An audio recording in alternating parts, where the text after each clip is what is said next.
Hello, everyone, and welcome to this week's edition of Victory Never Sleeps. Tonight, we are joined once again by folk builder Chris Savage of Michigan to talk about history stuff. Chris is our in-house historian and is uniquely skilled at this kind of presentation. His episodes have fast become favorites amongst our listening audience. And it's always a pleasure to have him on. Tonight, we're going to talk about something very closely related to the subject we spoke about last month, but going into detail on a specific set of events and a specific time period that's, a generation or two removed from what we spoke about previous. Tonight we'll be talking about the loyal Saxons and what's going to be known as the Saxon Wars. Couple of notes and updates and such before we get started and dive into the material. First, anybody who is, that's everybody if they start now, but anybody who is in reasonable traveling distance to Njordshof, I would love to see you guys this weekend. My family and I will be down there to celebrate Sommermauer, and we're looking forward to it. Hopefully we can see all of you there if you can make it.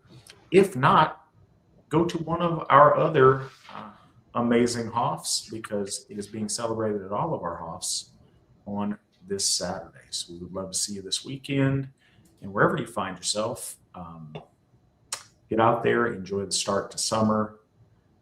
Dance with your folk around the maypole and celebrate. It's a really special time of year, and it's a fun time to get together with your folk.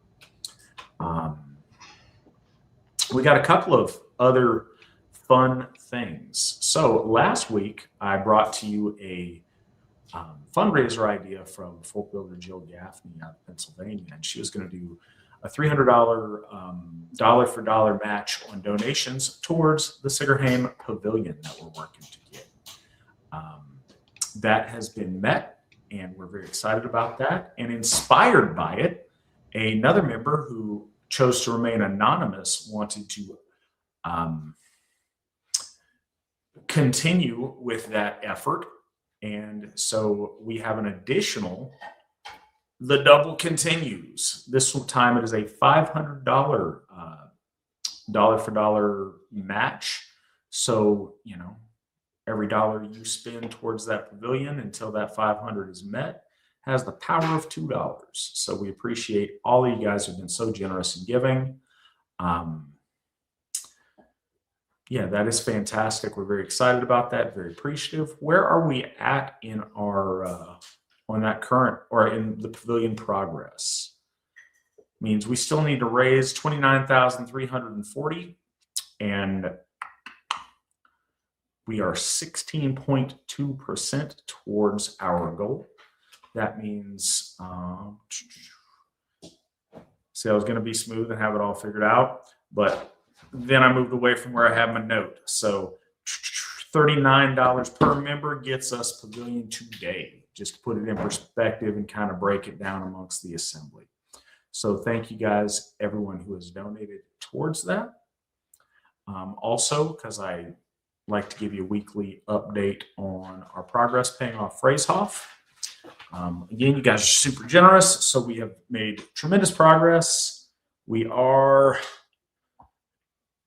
39.3% of the way of paying that off, which is remarkable considering that we dedicated it in December. You guys continue to amaze. That one is looking at 102 per member, gets us there to put it in perspective. So you guys are fantastic. Thank you. And starting off the show, our three champions of generosity again show us their nobility, and we appreciate them. Stephen in Japan donated $5 towards that pavilion and $10 towards paying off Freeshof. Thank you, Stephen. Domo Arigato. GW Farnsworth donated $50 towards the pavilion. Thank you. Appreciate you. Would love to see you at the Hoff if you can make it this weekend, but that's entirely up to you.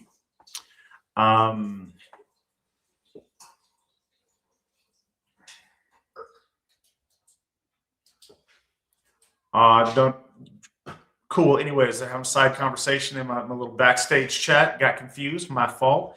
Gilbert, thank you for your $150 donation towards the pavilion. You guys are awesome. We appreciate y'all so much. And hopefully you guys can come and celebrate under that pavilion often and as early as this Einherjeblot. That's the plan if we can get our goal accomplished. So thank you guys very much for that. That's what we've got off the top. I am going to, well, first I'm going to make this note. So Chris is going to present his material. Then we're going to cover questions that come up. Feel free wherever you are listening to the sound of my voice. Ask any questions you like. We would love to answer them. This is very much a question and answer driven program. Also, if you ever have questions at any time, including now, you can email those to vns@runestone.org. We'd be happy to answer those at the next available opportunity. So, yeah, thank you guys all for joining us this evening. Chris, I will hand the talking stick over to you. Sure. So this topic kind of, as the Allsherjargoði said, sort of segues from the discussion we had about Radbod, in that it kind of is what comes next in the history of the period. So I want to front load this one with a large amount of historical context so as to explain what is actually going on here in a grander scale. And in this instance, because we're not talking about the story of one specific person, sort of preface why we care about this. What we're really trying to do here is to contextualize a very broad historical trend, because tonight we're going to look at a specific crop of men and women that were victimized by that trend. These specific victims act as a model and archetype for all of the victims of that trend in this time period. So the timeline is going to be a little bit quicker, and then I'm going to ramble about a historical period that most people know extremely little about. So around 400 AD, the Franks start moving into Gaul. Around 486, the Franks win the Franco-Roman War and conquer Gaul. 507, Clovis begins the Franco-Gothic War. 767, Pepin the Short overthrows Childeric III. 814, Charlemagne dies and his army, or his empire, immediately fragments. 987, Hugh of Capet overthrows the last Carolingian ruler and founds modern France. 1096, the First Crusade begins. So we have a lot of foundational European history happening in about 600 years. But it's also a period that most people, as I said, know very little about. So let's start with the basics of Frankish society and history. So the basic structure of Germanic social governance was the warband. At the top was the warlord and his wife. They were the fictive parents of the members of the warband who swore loyalty to the person of the warlord. As these warbands gained wealth, the members of the warband would find themselves with their own warbands. Thus, pause for 1 sec. Anybody who is curious to know more about this structure, I would suggest, as I often do, Culture of the Teutons, and also The Lady with the Mead Cup. It talks a lot, not just about the female interaction with this warband culture, but also in doing so, about the warband culture in and of itself. And I think that's really informative if anybody is not familiar and wants to know more about it. Lady with a Mead Cup is a fantastic book. It really is a wonderful academic work. But so there's the fictive parents of the king and the queen, and then the members of the warband are their fictive sons, as it were. So when the members of the warband get rich enough, they become warlords of their own, but they're still sworn to their warlord. So there's a pyramidal hierarchy that emerges, with each member of the hierarchy swearing allegiance to some singular individual above them. At the top of this is the figure we call the king. This term king emerges because there's a conflict between the ethno-republican tribal sociality and the monarchic warlord sociality, and king basically means big man of the kin, right? So in Western political theory, we have monarchies and republics. A monarchy is such a hierarchy as this warlord structure. It's a pyramid of personal loyalties.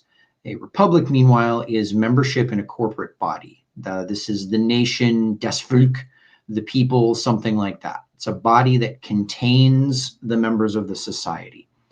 The Germanic peoples were initially, in the oldest historical period, operating under this republican form of governance via tribes, but over time, this warlord sociality leads to a monarchy. It's important to remember here when we talk about republics, we don't mean Republican versus Democrat. We don't mean democracy. There doesn't have to be voting in a republic. It's a structure concerning what a society is, not necessarily how it functions. The Roman Republic was literally, for various periods, a dictatorship while still being a republic. So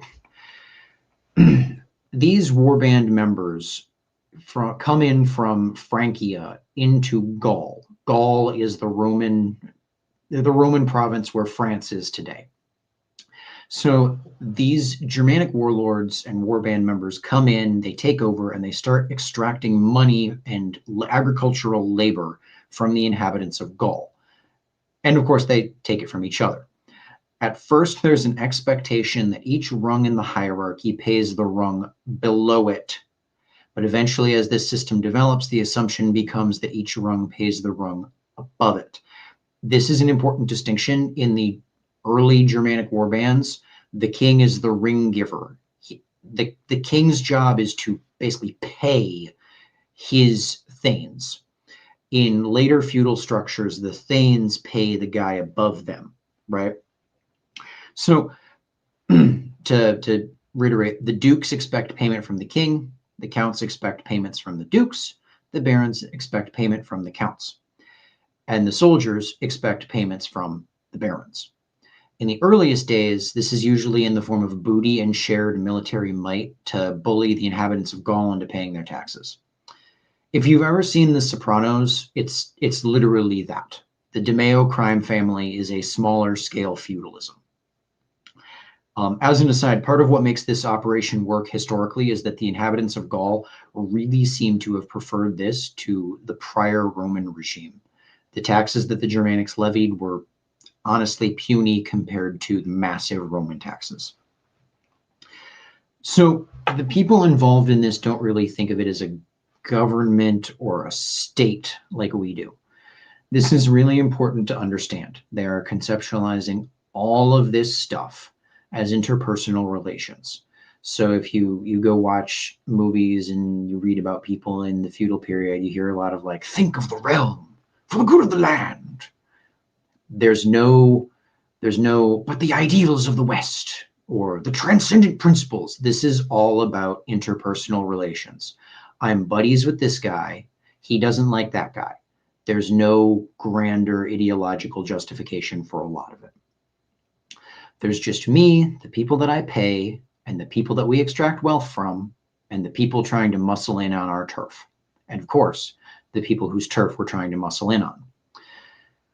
A running theme with these dynasties that are the first generation of apostates to Christianity is that they do not care about their families and end up getting into stupid fratricidal bloodshed because Christianity lets you murder your kin. That comes up here in spades, and if we were actually giving you a history of the Franks, that would be a really big part of it. So each warlord had a mayor of the palace, aka major domo, aka mayordomus, literally big house. This was essentially the guy that was hired to run the hall of the warlord. If you follow even passingly British politics, you'll hear about the PM, The prime minister is the modern British evolution of the major domo.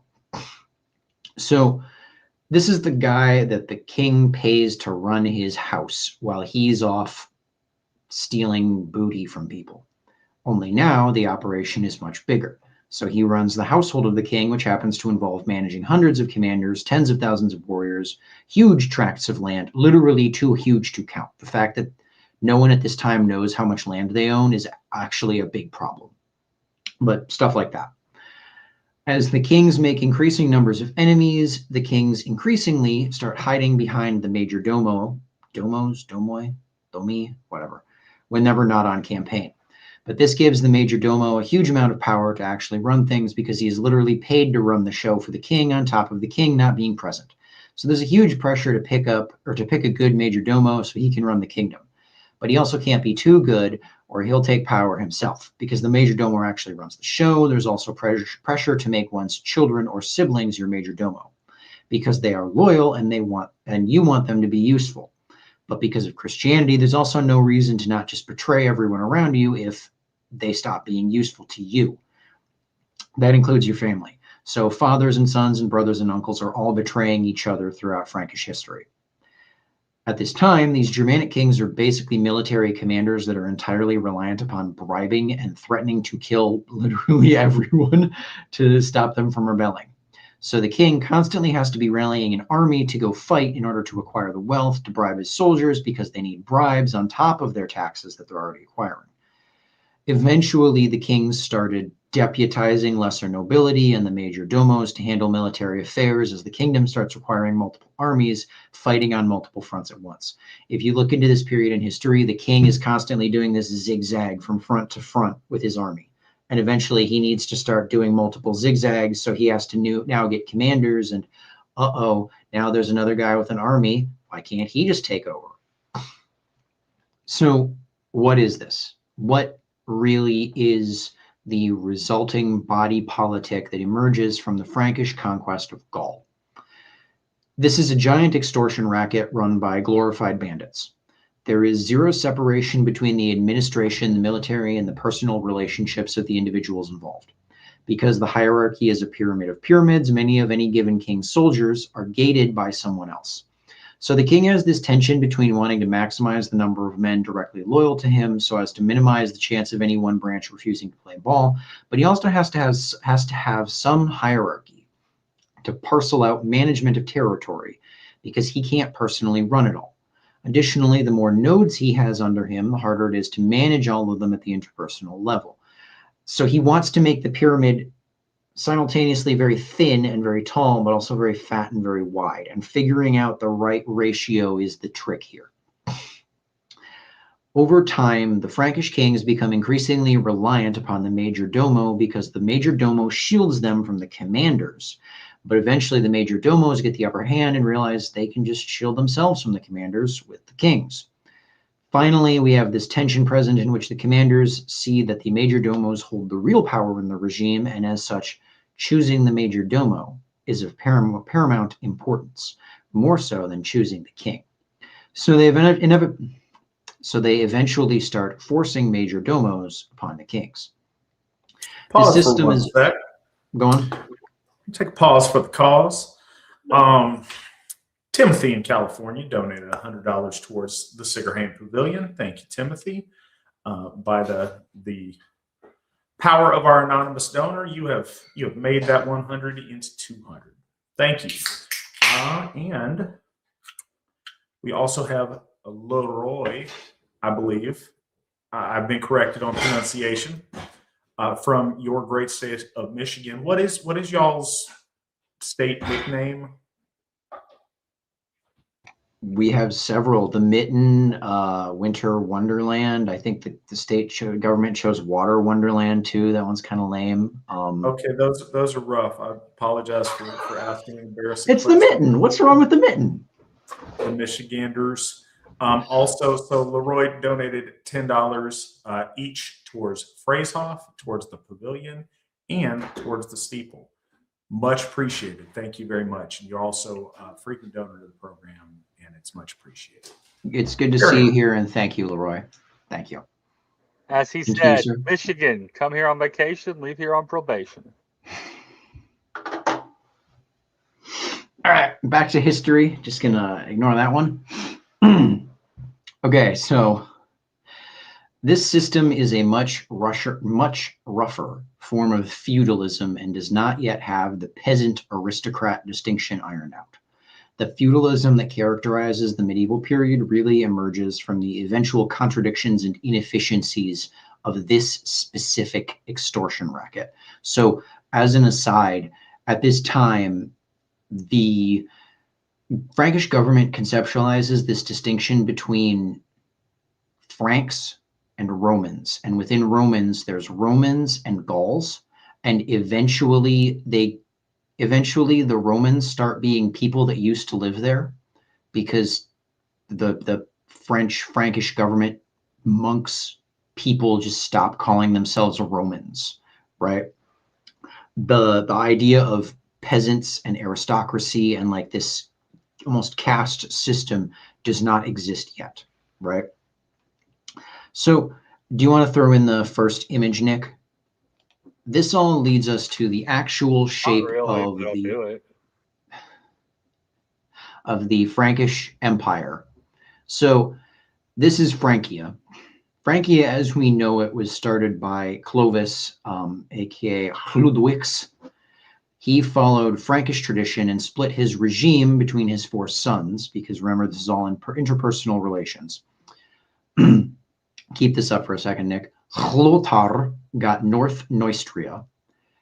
Then Childeberts got West Neustria. Then Chlodomers got Aquitaine.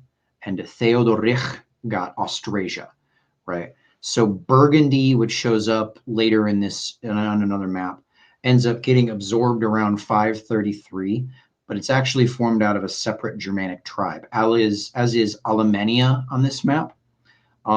Evidently, the Burgundians were important in Germanic consciousness because they show up in Norse sagas, albeit highly fictionalized. They probably had relations with the Goths, which would make them distantly Norse adjacent. So you'll see here that these are color coded. So what ends up happening is that Chludwix, aka Clovis, gives his territory to his sons upon his death. This starts a repeating trend. When the Frankish king dies, he splits his land between his sons. They then immediately start fighting for who gets to be the big king. This is important. Primogeniture has to be invented. It was not an ancient continuous practice going back to antiquity. It is invented in part because of the failures of the Frankish regime. If you've ever played Crusader Kings 2, this is where Gavelkind comes from. So there's this massive power struggle to be on top of the extortion racket. At the same time, there's the Trinitarian clergy who are fighting an ideological struggle against Asatru, Greco-Roman polytheistic religion, Arianism, and coming up, Islam. They're also nominally concerned with the treatment of the peasantry because they, the clergy, want to be the ones extorting the peasantry, and because they, the clergy, are the ones in close contact with the peasantry due to Christian ministry. And thus their extortion and their ideological goals of apostasy are directly impacted by the actions of the royal administrative military hierarchy. So they don't like the kings bullying people because they want to bully people, and they don't want there to be too much bullying because that leads to people rejecting Christianity, which means that priests end up dying. As Frankish history progresses, there's an increasing buildup and sophistication of what we would today call government. Much of this is driven by the clergy, who are essentially trying to tame the Frankish leadership. The priests and monks say, we have to organize these Frankish warlords and warbands, or they're going to ruin everything. You can take the map down, Nick. So we talk about the Franks, but shortly after taking power in Gaul, Clovis essentially dissolves the Franks as a Germanic tribe with a republican form of governance. There's no more things. There's no more all things. There's no more law speakers. Everything is just about what this guy tells you to do, right? But we keep referring to these people as the Franks. That's not really correct. That's a misnomer. We're actually talking about several very poorly united power blocks in Neustria, Austrasia, Burgundy, and Aquitaine that are united through bribery, threat of assassination, military might, and marriages. Each of these power blocks has its own major domo. So there's a major domo for Neustria, a major domo for Austrasia, a major domo for Burgundy, a major domo for Aquitaine, because all of these are effectively semi-independent regimes that happen to be united by personal loyalty to the main king, right? Over time, these major domos become increasingly united in the same person. I did not. So a lot of these names are really goofy because we're looking at very old Germanic names that get spliced into Latin and then into Romance and then into modern French. So Ludwig's ends up becoming Louis or Louis, the name. What does Guy come from as an aside? I want to look that one up real quick because it's funny. Yeah, so the French name Guy comes from the Germanic name Widus, meaning wood. Clipped from the binomial compounds like Witold and Widukind. This is also where the name Guido comes from, right? There's a lot of French, Italian, and even Spanish names that are of Germanic origin, because what happens is these Germanic warlords come in, and on a long enough time scale, they end up speaking Latinate languages, Romance languages, but their names leak in. This is why there are Mexicans named Osvaldo, because it comes from Oswald, from Oswald, power of the Aesir. I appreciate the flavor and the gusto that you did that with. It's well done. Thank you. Thank you. I know.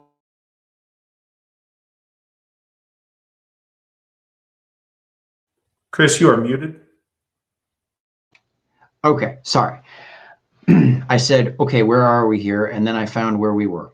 So over time, these major domos become increasingly united, culminating in Pepin the Short being the major domo of all of these provinces. Pepin the Short was the son of Charles Martel and the father of Charlemagne.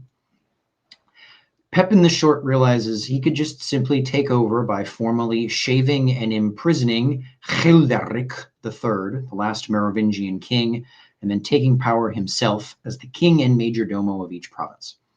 He actually he wrote a letter to Pope Zachary asking for permission to do this, and Pope Zachary just tells him, it's completely licit and not a sin if you come down to Italy and help me not get beat up by the Lombards.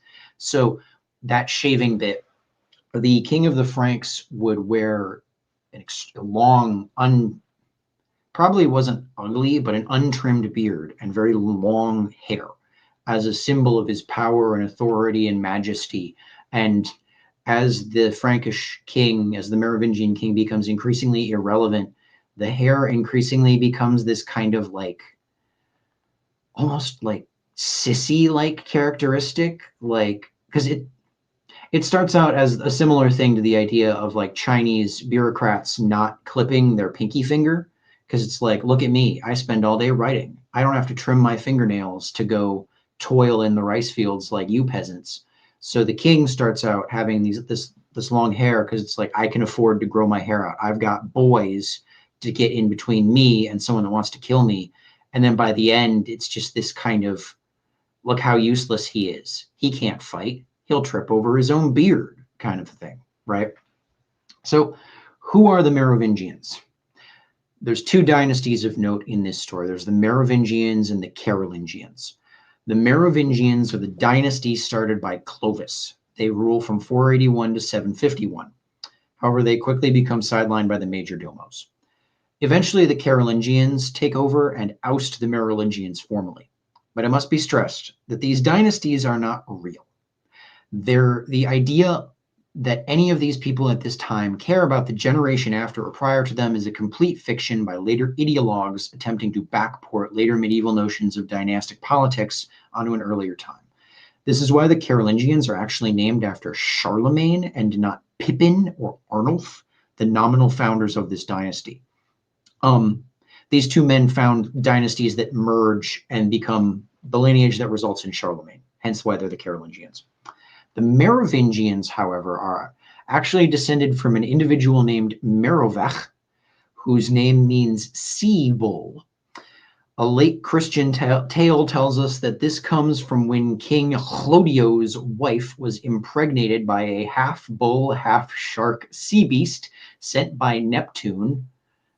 But No, I was given, literally looking it up on the side to make sure Oh. you mentioned the bit of trivia because it's important.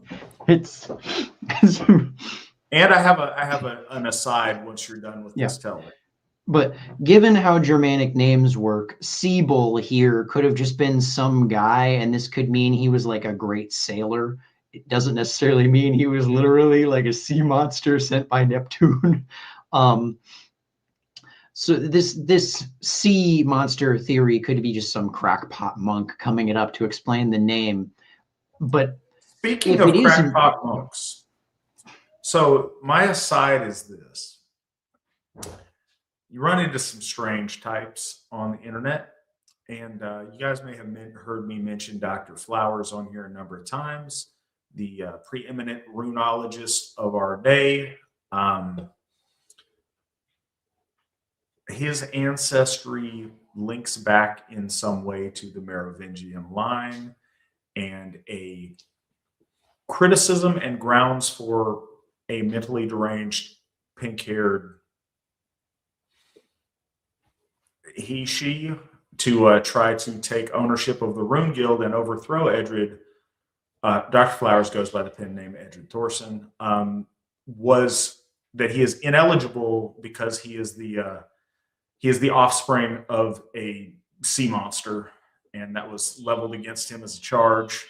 And this was a serious discussion by a person claiming to be serious in their charging.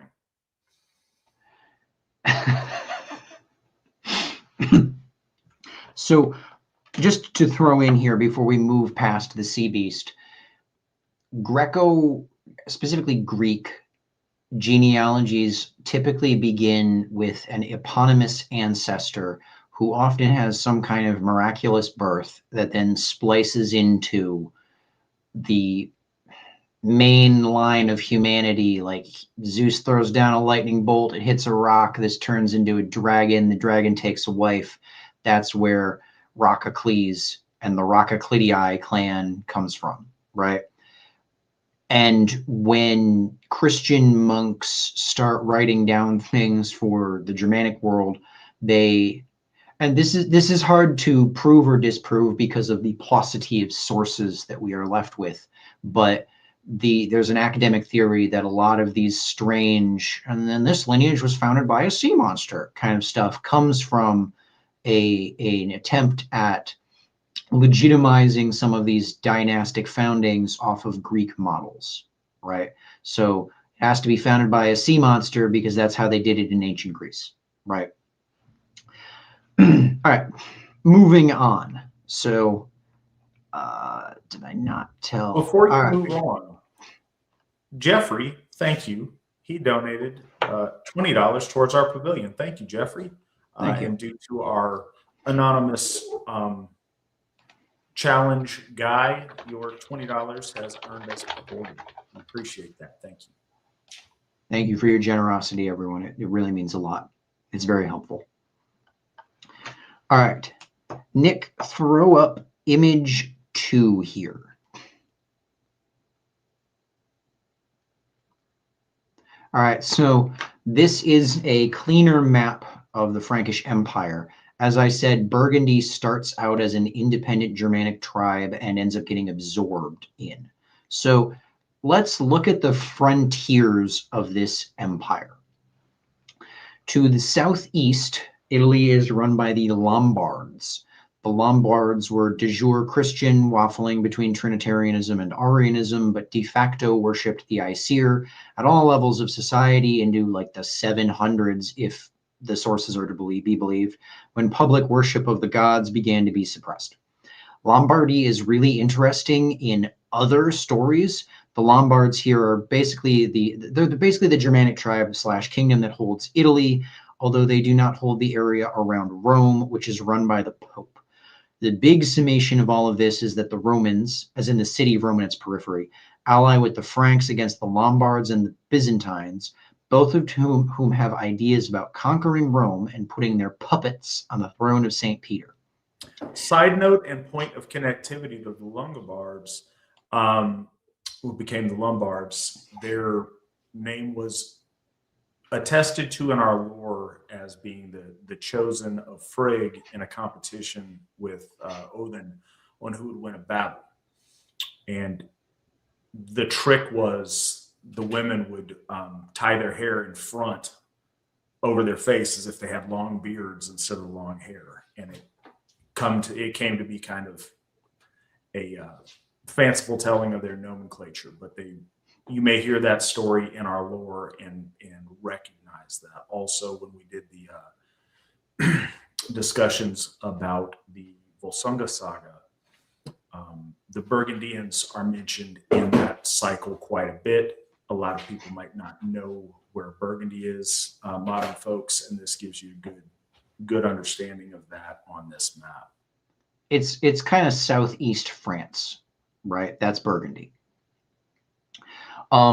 So as I said, the Byzantines and the Lombards have their own designs about controlling the bishopric of the city of Rome. So this conflict comes to a head in the late 700s when in 771, Charlemagne invades Italy to keep the Pope in power. The Lombards were unable to unify. Charlemagne defeats them in battle, ends up conquering Italy.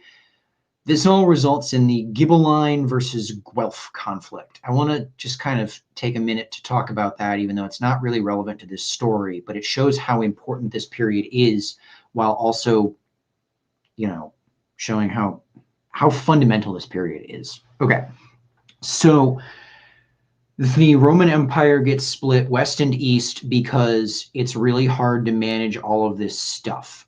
And Christianity comes along, and Christianity has this thing called the Pentarchy, which is, so basically Christians are led by bishops. Bishops are all nominally co-equal, right? But there are patriarchs who are the big bishops.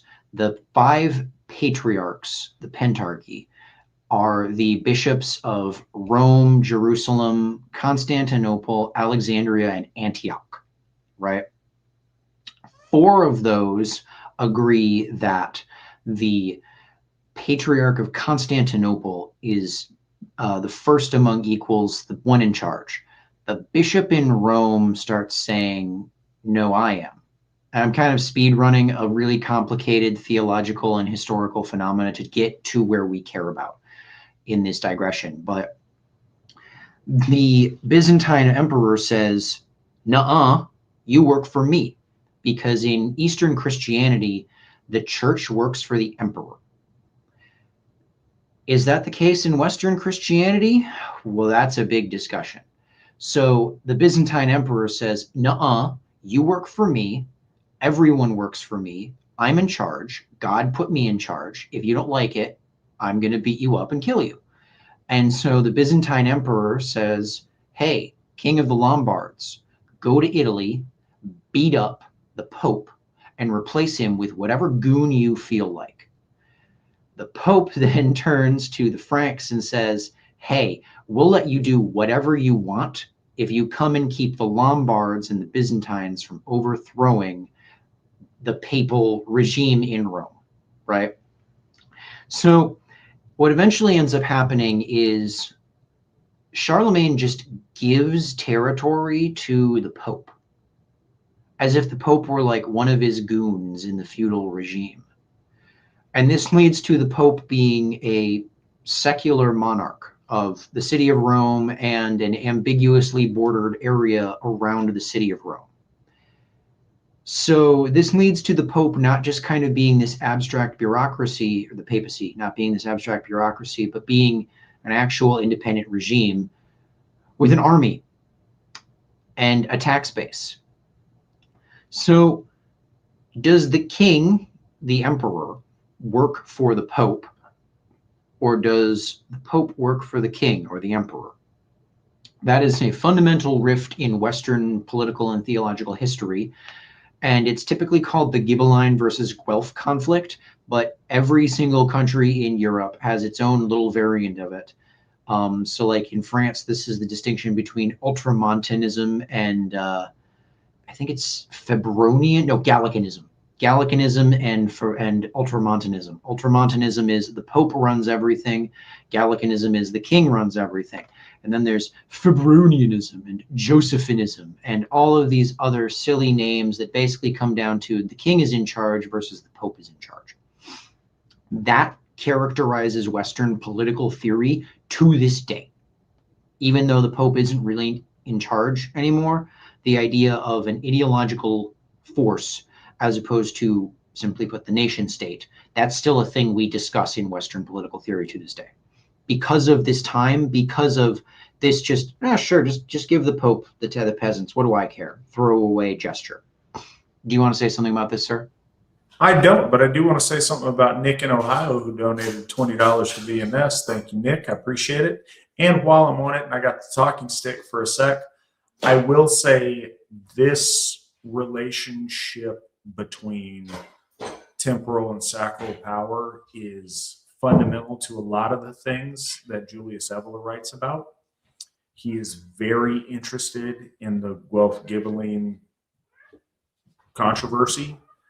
And I imagine it was a very important thing growing up in early 1900s Italy, but it's something I think that in the United States we don't hear enough about, or at least we didn't when I was in school. So extraordinarily important. This is a point that is not only relevant to our topic, but helps you understand reading Evola if you are so inclined to do that. So just to say real quick here, back to the digression real quick, then we'll get back to the history. I apologize. So the Pope is in Rome, right? And then Benito Mussolini is doing literal actual fascism. Does the Pope get to have his independent state or not? Because that had actually been a hot button topic in Italy for about a century by that point. And there were a lot of people who said, no, the Pope does not get an independent state in Italy.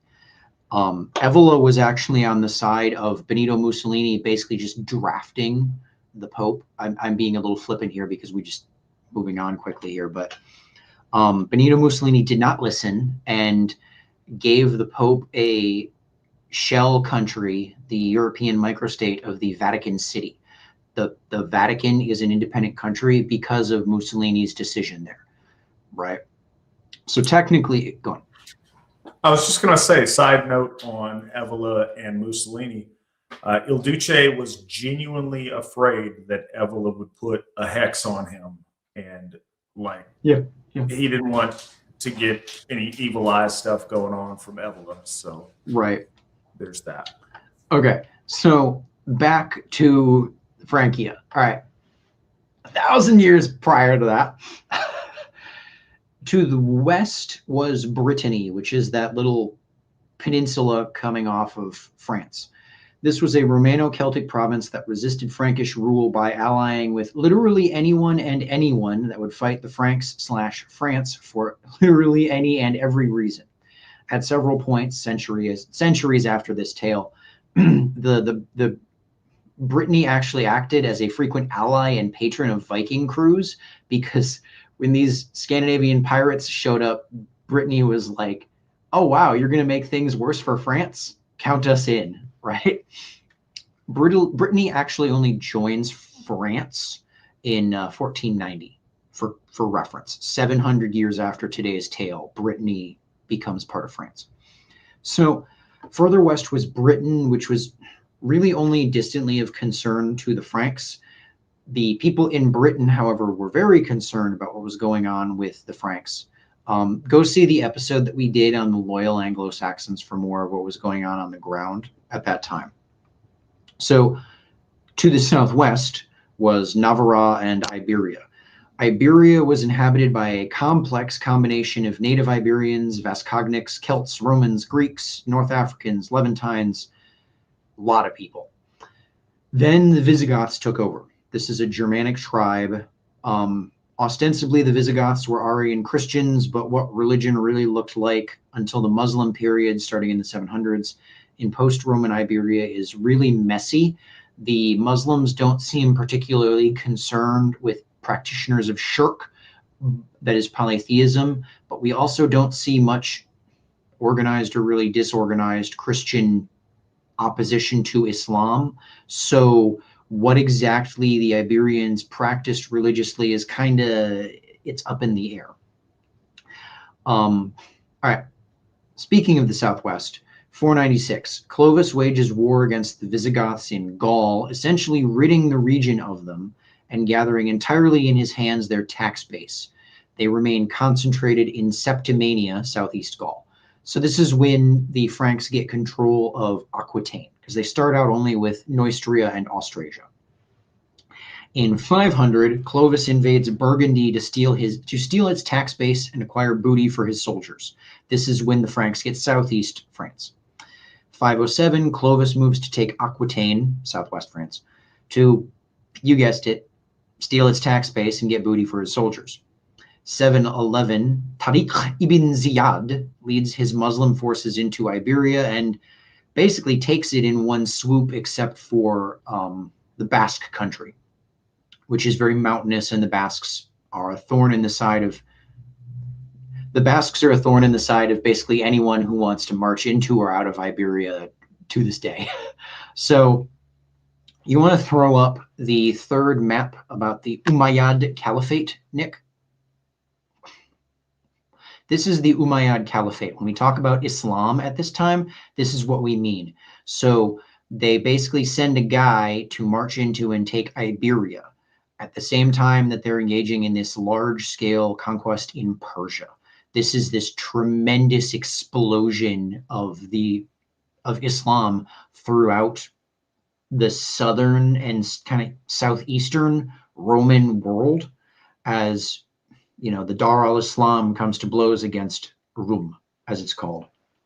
Rum being the Arabic term for Rome, right? So it's important to understand here that these military conflicts are quite small. Caesar marched into Gaul with an illegal army of stragglers in 52 BC consisting of around 80,000 soldiers, excluding camp followers. He used that force to, among other things, murder essentially the entire population of the city of Avaricum, which had around 40,000 civilian inhabitants. Around the same time, his army did battle with a Gallic army entirely separate from the population of Avaricum, numbering around a similar 80,000. The Battle of Tours in 732, meanwhile, involved a total of 40,000 people, 20,000 max on each side, including camp followers.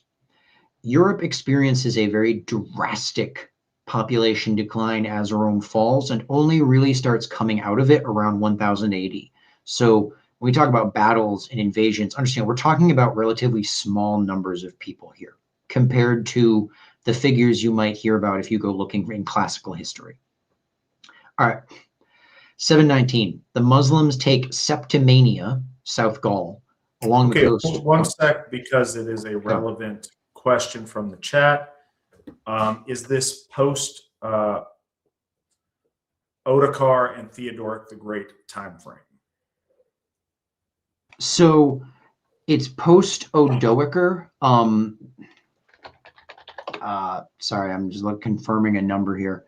Yes, it is post these guys. It is post Odoacer and post Theodoric.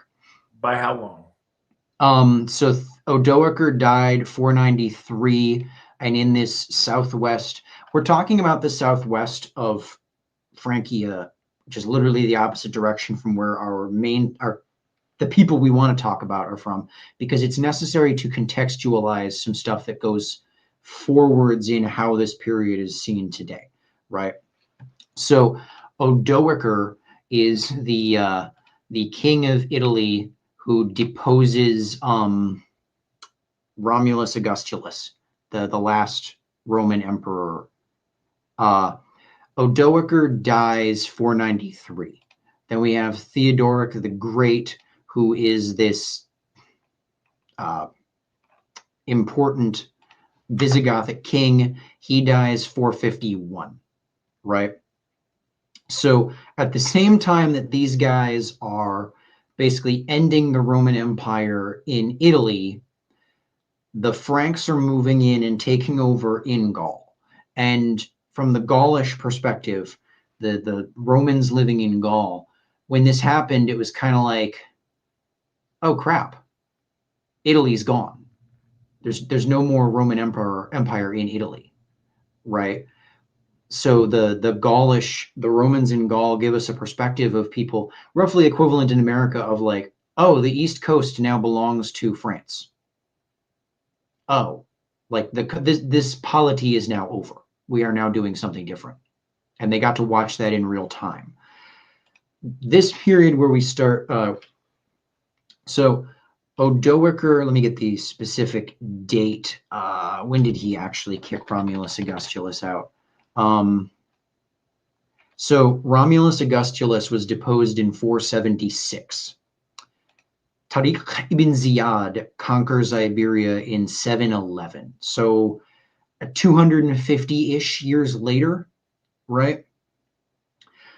Does that confirm, does that answer the question, do you think, sir?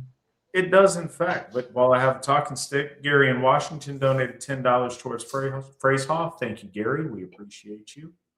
And Nick in Ohio, yes, the same Nick in Ohio, donated again, this time $20 to Phrasehoff. Thank you, Nick. Much appreciated. Thank you, gentlemen. So the Muslims take Septimania, which is territory in Gaul, in 719. 732 is the Battle of Tours. Abd al-Rahman al-Kafiki moves an Iberian force into Gaul. Charles Martel, the grandfather of Charlemagne, works with Odo of Aquitaine in return for total Aquitanian submission to Charles Martel to drive them out. This battle is extremely important in Western consciousness to this day and is kind of fun, humorously, very poorly documented by both sides, in part because it was a relatively minor skirmish. Abd al-Rahman al-Ghafiqi kind of leads this bandit incursion into Gaul and is kind of like, well, why don't we just keep going? And Charles Martel is like, oh crap, we got to go deal with that. Neither side really intended for this to be a big head-on fight, right? So this was the last real battle, as in two armies sally out to face each other rather than a border skirmish or siege, between Francia and Al-Andalus. Al-Andalus is the name for Muslim Iberia, right? So it's important to recognize here that 711, the Muslims take Iberia. 20 years later, they're fighting at the Pyrenees, at where France and Spain meet, right? This is an extremely complicated time with constant border skirmish because there's a third party here, actually a third and a fourth party. The third part, there's the Franks, the Muslims, the Basques, and the Visigoths. And all four of these factions are duking it out, right? So the Rashidun and Umayyad caliphates had largely survived off of the war plunder and tax-based gains that the jihad against Rum had granted them. However, when that jihad had only really been fruitful because of how inept and worn down Roman Europe was due to all of the other stuff that had been going on before, oh, by the way, now Islam is a thing. So once recovery in Europe started to occur as the last vestiges of the Roman Empire collapsed, these gains slowed down dramatically.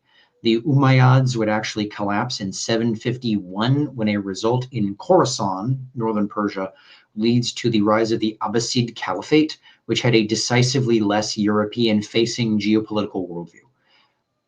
Tours goes on to become incredibly important in Western consciousness, but it's worth remembering that Muslims held territory in Gaul for decades later. Additionally, the Rashidun Caliphate, so the Rashidun and Umayyad Caliphate was so focused on fighting Rome and distributing booty from said fighting that it completely neglected the eastern frontier, allowing a rebellion to take place in Persia. This ends up becoming a pretty big characteristic of empires in the Middle East, where they're torn between the Western Front and the Eastern Front, and they're constantly jockeying back and forth, right? I have to stress this here because as we approach talking about the Battle of Tours and why we care about it today in the West, Charles Martel and Charlemagne are two separate people. They are not the same guy. Internet role players in Tardcath and Eastern Orthodox circles very often merge them into this singular figure. They are not. They are two separate people. You want to say something, sir? No, I'm not really sure why I unclicked my microphone, but I appreciate you being responsive, other than they're both named Charles and that it's a cool note that Martel means hammer. Charles the Hammer is an awesome name. That would be a cool name if you were pro wrestling or doing a variety of things. It's also a cool name if you were smiting Muslims. So, 759, Pepin the Short, Charles Martel's father, Charles Martel's son, Charlemagne's a less cool name. A less cool monarchy. Pepin the Short. The dynasty was actually called the Pepinos or the Pepios during this time period because that's it. Pippin and Arnulf were the founders, right? So 759, Pepin the Short drives the Muslims out of Septimania, which is southeast Gaul, or southern France, excuse me. 780 to 790, both Al-Andalus and Francia spar for control over the Pyrenees, establishing fortresses, stealing each other's fortresses. Because again, it's important to remember here, there's four forces fighting here: the Muslims, the Basques, the Visigoths, and the Franks, right? So 814, Charlemagne dies. Basically, the entirety of the Pyrenees revolts and either turns independent or joins with Al-Andalus. The rest of his regime completely explodes, setting up the basic three-way distinction between Italy, what becomes France, and what becomes Germany, the Holy Roman Empire. So I have to step aside for a minute. Do you want to handle anything in the chat while I do so, sir? Sure. So while I'm talking about people's awesome monikers, I don't know if he mentioned sometimes, and again, this is silly and it's obvious to a lot of us, but to some of us it may not be, Charlemagne wasn't the guy's name. It was Charles the Great, Carlos Magnus, or Charlemagne en français. I don't go with the gusto that Chris does when I'm doing my foreign languages, so you have to forgive me for that. Looking over on the side on some questions to hit while we wait for Chris's triumphant return. Caleb asks, does the religion you choose determine your afterlife in whole or in part? So the caveat that we say a lot, and this isn't, I mean, I suppose in a way it's hedging our bets, but I don't think that's the intention. It's more out of piety. I don't presume what the gods ultimately judge as your destination is. But I think that authentic religion is more natural and straightforward than that. I don't think that we have this idea in the modern West that you get to just choose your religion from a smorgasbord of religious options. And you do in the sense that you get to choose what to practice, but you don't get to choose truth. Truth is true whether you choose it or not. And there, might be a great number of religions that have degrees of truth to them, but reality is reality. And when you pass, your afterlife is what it is. And I don't think that the gods take your religious proclivities into designing you a special afterlife or doing some kind of, sports team trade with other deities as to your immortal soul. I don't think it works that way. I do think that your religious choices in your life factor into how the gods might judge you. But again, that's entirely up to them. That's not my call. That's their call. But no, I don't think objectively, like if you choose to be a Christian, the Jewish God gets your soul. I think if you choose to be a Christian, you go to white people afterlife and our gods and your ancestors make those judgments about what happens to you in that instance and in that situation. But I'd also like to say we don't think that. Oftentimes we use the term afterlife and we don't really mean all that afterlife implies. Afterlife implies that you have life to live and challenges to face and other things to be done beyond the veil. So I don't think that your choices in this life are necessarily one and done for the progression of your soul beyond the veil. I think that's a mystery that we will find out much more about when we find ourselves there. But yeah, in that sense, I don't think your choice of religion, you get to like choose where you go. I think your choice of religion, though, does affect how the gods judge who you are as a man or a woman. And Chris has returned to us. I hand you back the talking stick. Yes. All right. So 814, Charlemagne dies.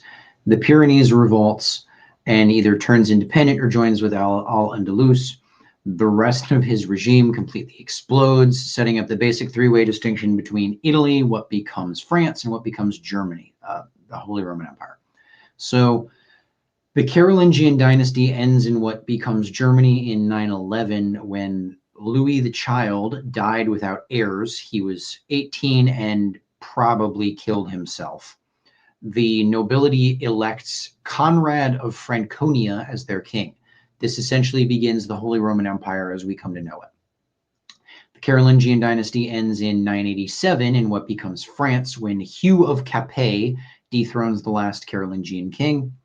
Italy remained part of the Holy Roman Empire, but was de facto composed of independent polities that were never really under Carolingian rule, meaning that Italy essentially leaves with Germany, but is doing its own thing once they get to the car. Okay. The Battle of Tours. This is a big deal in Western consciousness anachronistically. At the time, it wasn't really that big of a deal, but it ends up being seen as one later. The meta-historical reason why people care about the Battle of Tours is that it is part of attempting to craft a lineage for several feudal states going back to Clovis, who is treated as this progenitor to Charlemagne, the ideal Christian king leading Europe out of barbarism, but simultaneously defending it from Islam. The Christian intellectual world really does not know what to think of Islam for approaching 800 years.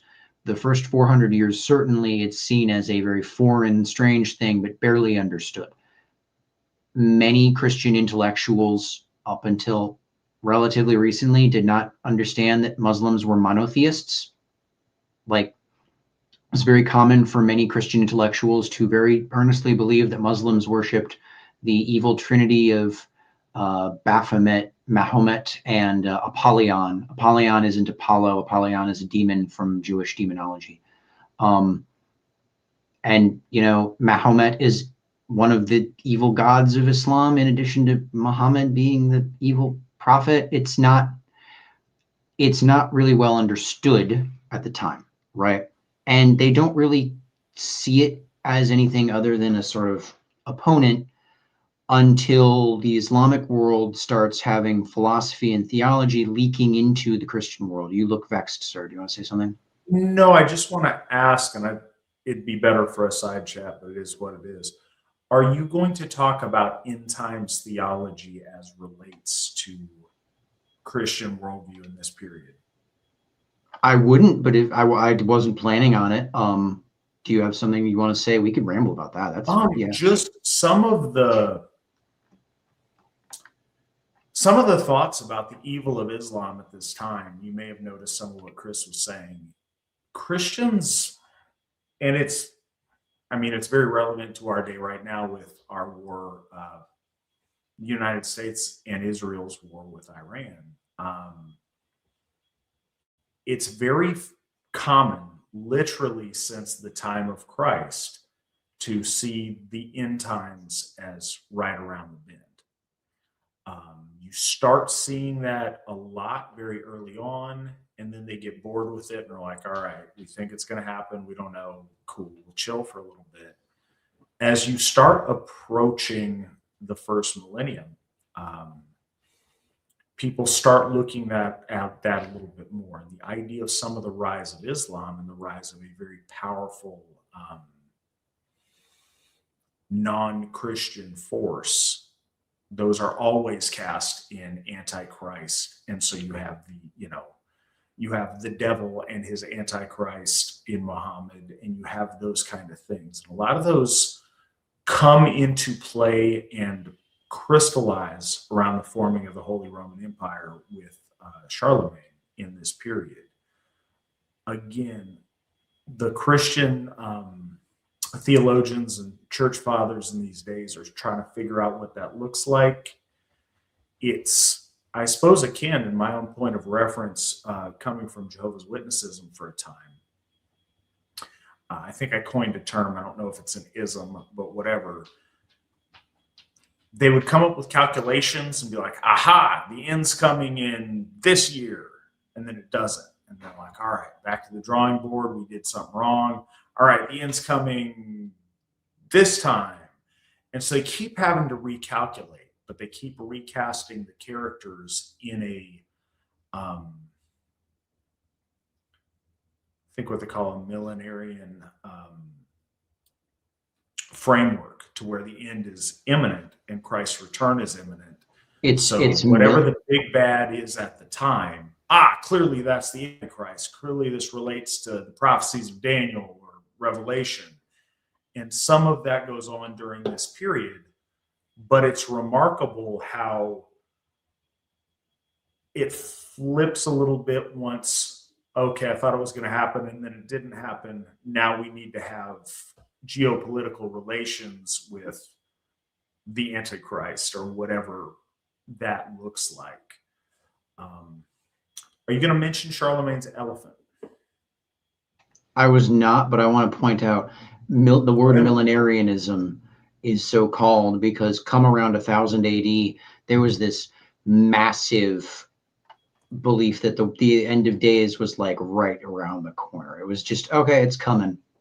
So the thing that is important to say here is that the Christian religious tradition has this idea that like, oh, there's going to be a parallel Christianity, right? There's this anxiety of the fact that there was the Roman Empire, Christianity comes along, a bigwig in charge sees it, takes it, uses it.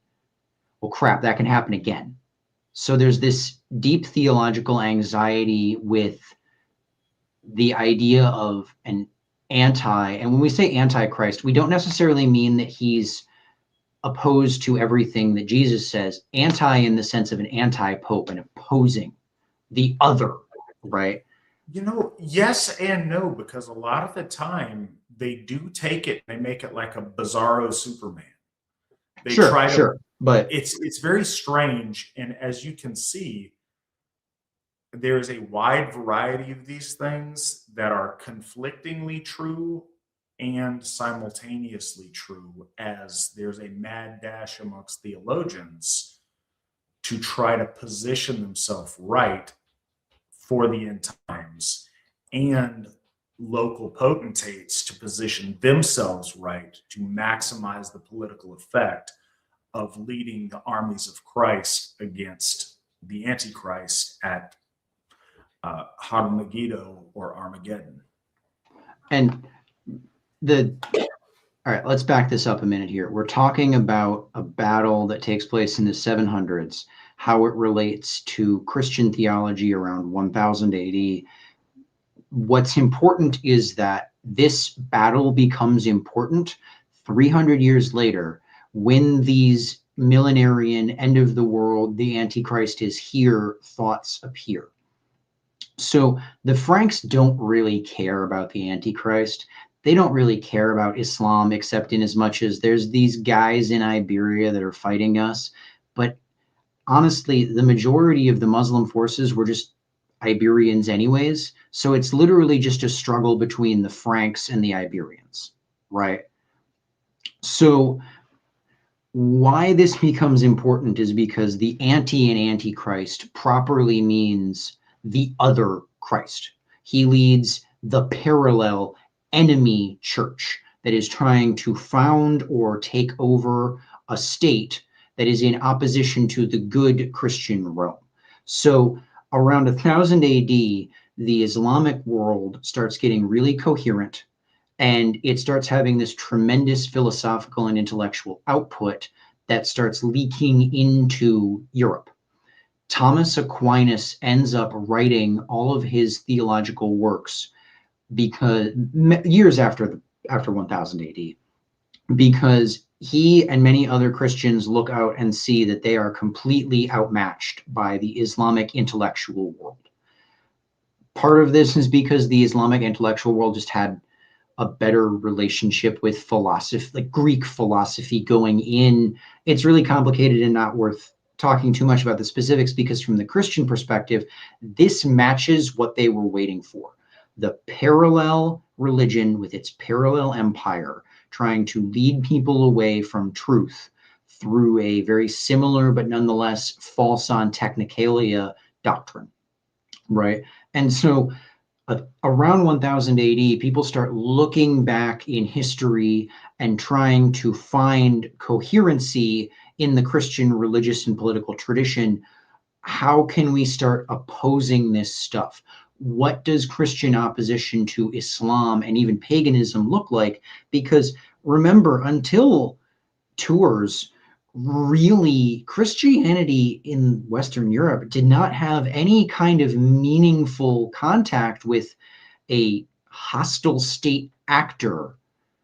Like from Constantine to the Battle of Tours, Christianity was just on this kind of role of using state power to bully pagans into submitting, because they're like rural rednecks and hicks. Like pagan comes from paganus, meaning people of the fields. Heathen comes from a term meaning people of the heath. Heaths only really survive. Can I just say this bit real quick? Heaths only survive in the Scottish set phrase heaths and the moors, which refers to a heath and a moor, which is a very wet hill or a very dry kind of trough. So land you don't want to farm on. The pagans are the ones who stick with the old ways out in the boonies, haven't gotten with the picture. And Christianity's conception of the world was just, yeah, we won. We just have to bully everyone into submission. And now Tariq ibn Ziyad comes along and is like, inshallah, no, we're doing it my way or you're going to die. Christianity just did not know how to handle that at a theological level, other than these appeals to the end times. And then the end times didn't come, Jesus didn't come back. So what do they do? Go on, sir. Well, a couple of things I wanted to point out before we got too far away, and they're a little bit of an aside, but I do think they're important to not just a college level history course that Chris is treating us to tonight, but also to relate back to our faith explicitly. One thing that I want all of us to kind of take home: you don't realize that a moment in history is pivotal or the stuff of legend at the moment. It's just the situation you're in and you're making the best of it. It's interesting when Chris points out that the Battle of Tours wasn't necessarily a big deal at the time. It was just another in a series of battles. But it's come down to us as one of the most heroic, pivotal moments in history. Those warriors who faced off against the Muslims at the time didn't know what it would become. They knew in the moment they needed to rise to the occasion. And what they accomplished in that moment became legend. It's important for all of us to realize some of us feel like we live very simple lives, but by doing the right thing at the right time, putting yourselves in position to do great things, sometimes really important things sneak up on you, and you only realize their significance, years down the road, or history realizes their significance perhaps well after you're dead and gone. They're very important, and it's I think it's really educational and inspiring for us to look at our life in those terms. You never know what you do in this world, the ripples that it sets out, or how celebrated it might be by those who come after you. So it's worth taking shots, because you miss out on every shot you don't take. And you never know when one of those shots ends up being something that's, possibly history changing. Other thing I wanted to mention, and again, because you guys keep it rolling in, I'm not trying to make this about that, but I appreciate it. Sarah in Ohio also donated 20 to Phrasehoff. We appreciate you. Nick in New Hampshire donated 20 towards the pavilion. That's awesome. We're still to where that 20 makes it 40 for us. So thank you for that. And then producer Nick donated $10 towards the pavilion. Thank you, Nick. You will absolutely be sheltering under said pavilion, and I look forward to sheltering under there with you. Another thing on the millenarian strain of Christianity that, again, I think we take for granted because we live 1,200 years further into it than these people were in. But it wasn't understood to early Christians that Jesus was coming back in thousands of years. There were people at the time of the apostles that are like, okay, cool, he'll be back next week. Okay, he'll be back, in a couple of years. Okay, maybe he'll be back in the next generation. Okay, 100's a round number. Maybe he'll be back 100 years from when he died. And every time they approached a new century or a new landmark thing that they can interpret some meaning to, okay, that's when Jesus is coming back. And we're still in an age where that was a very mainstream thing that Christian theologians wrestled with. Whereas now I think there's a current to where, all right, we have no idea, and maybe it's allegorical, and maybe it's this, and maybe it's that. And I think the effect of a 2,000-year wait has really changed how modern Christianity in the mainstream, like in Orthodoxy or in Catholicism, looks at it. But you do in the United States still see a lot in, Protestant, Baptist flavored congregations, a very imminent, like the end is here, we have to put things in place. That was a very motivating factor for certain elements politically at this time period. And it's worth remembering, this, you don't realize what matters until much later. Little things matter. That's not just about the Franks. That's about the Al-Andalusi side here as well. This guy, Ahmad, goes off in a bandit raid a little too far out. 18 years later, the Umayyad Caliphate collapses because of a Shiite rebellion in Khorasan. Like, what? Right? From the Muslim perspective, they've been on this glorious sprint, waving the flag forward, and then they trip and face plant right into the dirt. And not quickly after this, but relatively soon, all things considered after this, Christian Iberians start retaking land from the Muslim rulers in what is really the only large-scale military defeat of Islam as an intellectual force by Christians. Everywhere else, it can't really be said that Christianity beat back Islam except in Iberia, right? So they have a certain consciousness on the other side about this Battle of Tours that is different from how we see it. It's not necessarily just the other side of the coin, right? Did you want to throw in something there real quick, sir? No, I was just going to refresh for the audience the date on the Battle of Tours and its relation to the topic at hand. Oh, do you want me to say it? I'm sorry, I don't. 732. Okay. Just in case anybody out there is trying to track, because we're throwing a lot of things at them, and I know that some of my digressions are perhaps muddying that. So people are tracking. It makes sense. Charlemagne's grandfather and 732. Why do we care about Charlemagne's grandfather in 732? There's about 1,000 years between the beginnings of Christendom, as it was seen in the High Medieval period, and the actual beginnings of France and the papacy as we know them today. France and the papacy really begin around 1000 AD. It's not until this millenarian period that a lot of what we understand as the medieval world really begins. Remember, Hugh of Capet only takes power and forms what we now know as France in 987. There's 200 years between Tours and France starting, right? So why do we care about the Battle of Tours? Why does anyone care about it? The glorification of the Carolingians is necessary to fill in a gap between Jesus and 1000 AD.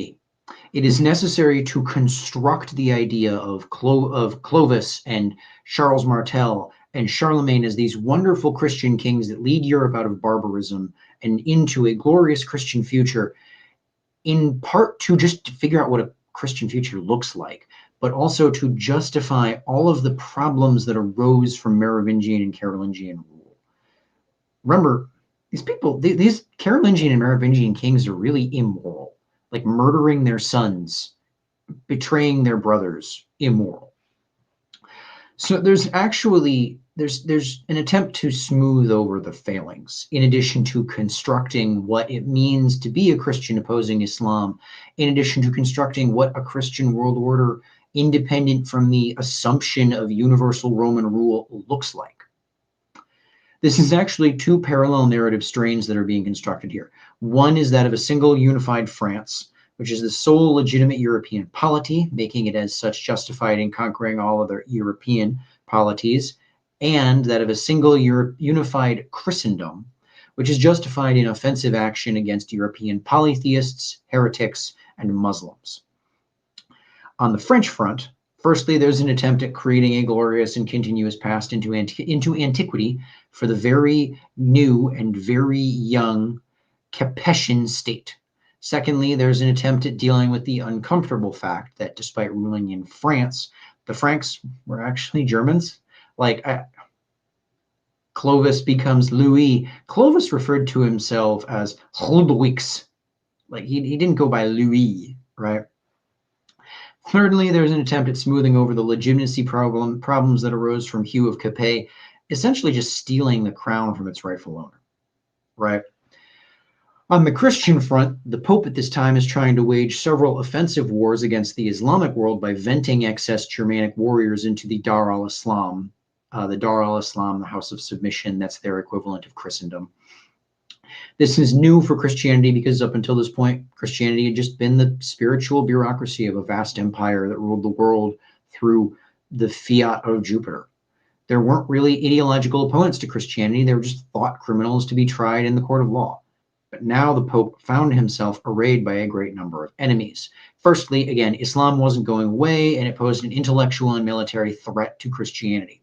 Secondly, Baltia and Scandinavia were both full of pagans who were actively waging defensive wars against Christian aggression and even engaging in the occasional successful offensive action. Thirdly, the Great Schism had happened circa 1084, in which the Catholic Church and the Eastern Orthodox churches formally excommunicated each other, meaning that Eastern Europe and the Levant were now officially full of heretics. As an aside, the Pope says that the Greek and Russian Orthodox patriarchs are committing mortal sins, or at least he used to back when he had testicles. The Greek and Russian Orthodox patriarchs both say the other is committing mortal sins over whether or not the Ukraine is part of Russia or not. So there's this 1084 thing. There's a failure cascade of Christians just denouncing each other that leads to the modern Pastor Bob at the Baptist Bible Preach Man Bible Revival Hour is the only true church and everyone else is doing it wrong and going to hell kind of thing we see in American Protestantism, right? So starting in the 11th century, there's this attempt at reconstructing Charlemagne as not just the big thug that the Pope hired, but rather as a French Christian emperor who was waging a preemptive defensive war against the enemies of a singular unified Christendom. Then a few centuries later, the Germans get in on the action and instead start reconstructing Charlemagne as a German Christian emperor, waging defensive wars against the satanic French regime, hence Clovis's preemptive invasion of Gaul in the first place, and his minion, the Pope. Because remember, there's this the Pope actually excommunicates a Holy Roman Emperor twice during all of this European Ghibelline versus Guelph saga. So, the Song of Roland is composed during this 11th century reconstruction of Charlemagne's period. Make French noises. Oh, les chansons de Roland. This is a lament about a failed bandit raid that Charlemagne waged against the nominally Christian Basques to aid his Islamic allies. I'll talk about this a little more later, but the Carolingians made the ideal subject of this narrative craft as they fought against the Asatru, the Muslims, and heretical Christians. Because remember, Clovis and really all of these Merovingian and Carolingian kings are waging wars against Arians, really wacky, smaller Christian heresies that we know very little about. But when the Pope says, like, go kill that guy, he's not Jesusing right, they do it, right? So pagans, Muslims, other Christians. The Franks are the ideal subject to glorify on those grounds because they fought those three groups. Both of these competing narratives are not just attempting to claim Charlemagne in the name of France and Germany, but also to interweave Charlemagne in particular, but also Charles Martel and Clovis to a lesser degree, into a distinctly Roman inheritance. The Merovingian dynasty was established by overthrowing rule, so Frankish patronage of the papacy is reconstructed to imply some sort of continuity going back to Julius Caesar, and importantly, Constantine, who Charlemagne in his life was compared to.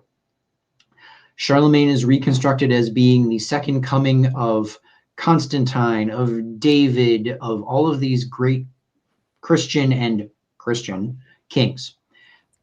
This in turn is spliced into biblical narratives, going back to ultimately what they're trying to do is craft a glorious lineage to defend whatever the French, German, or papal governments are trying to do at a given time. We've been doing this since Charlemagne. We have to do this now, is what they're trying to say. Well, and in case anybody doesn't know, and I assume that a lot of us do, but there are some listening to this that don't, that legitimacy back to the Roman Empire is something that was politically relevant up until the First World War. The Kaiser and the Tsar, both of those words root from Caesar, from legitimacy from Rome itself. The two-headed eagle on the Russian heraldry is that. So that is, it's not just like, it's remarkable to think that in my great grandfather's time, that was still a very relevant political football. And it exuded outwards. The Ottoman Caliph ostensibly justified his rule as being the Qasr al-Rum, the Caesar of Rome. When Muslims talk about Rome, they're actually talking about the Byzantine Empire. They're not really talking about like Italy and Julius Caesar, but it's semantics. When the Ottoman Caliph conquered Constantinople, he achieved a massive propaganda victory in the Islamic world that essentially almost just nudging him up to being the third below the Prophet Muhammad, right? I'm not, the theology doesn't matter here, but the Ottoman Sultanate took out Rome. That means they are the legitimate Islamic empire for the rest of history as far as Allah is concerned. They won. And Qasr al-Rum was one of the titles that the Ottoman Sultan, one of the more important titles that the Ottoman Sultan held. And the Ottoman Sultan actually justified conquests into the Balkans and further deep into Europe on the grounds that he's the Qasr al-Rum. He needs to rule in the city of Rome. He is the rightful successor of Julius Caesar and Constantine and all of that. This legitimacy of Rome literally radiated outwards to competing empires. That's how important this Rome stuff is, right? And what's going on in this millenarian period is an attempt to construct a narrative going forwards to both justify ugly periods in the past, but also construct an idea of what the heck to do going forwards. That going forwards continues to affect us today. And part of why I think it's important for us to do these history autism deep dive episodes is for us as Asatru to stop and analyze history a little more objectively rather than just going forwards with, well, someone told me the Battle of Tours was important, so I'm just going to keep rolling with it. That's not to say your tism is celebrated amongst our audience, Chris, and amongst my household. Thank you. So tism on. That's not to say that Tours isn't important, but we should stop and think and ask ourselves, why do people say this is important? And what does it mean for us going forwards, right?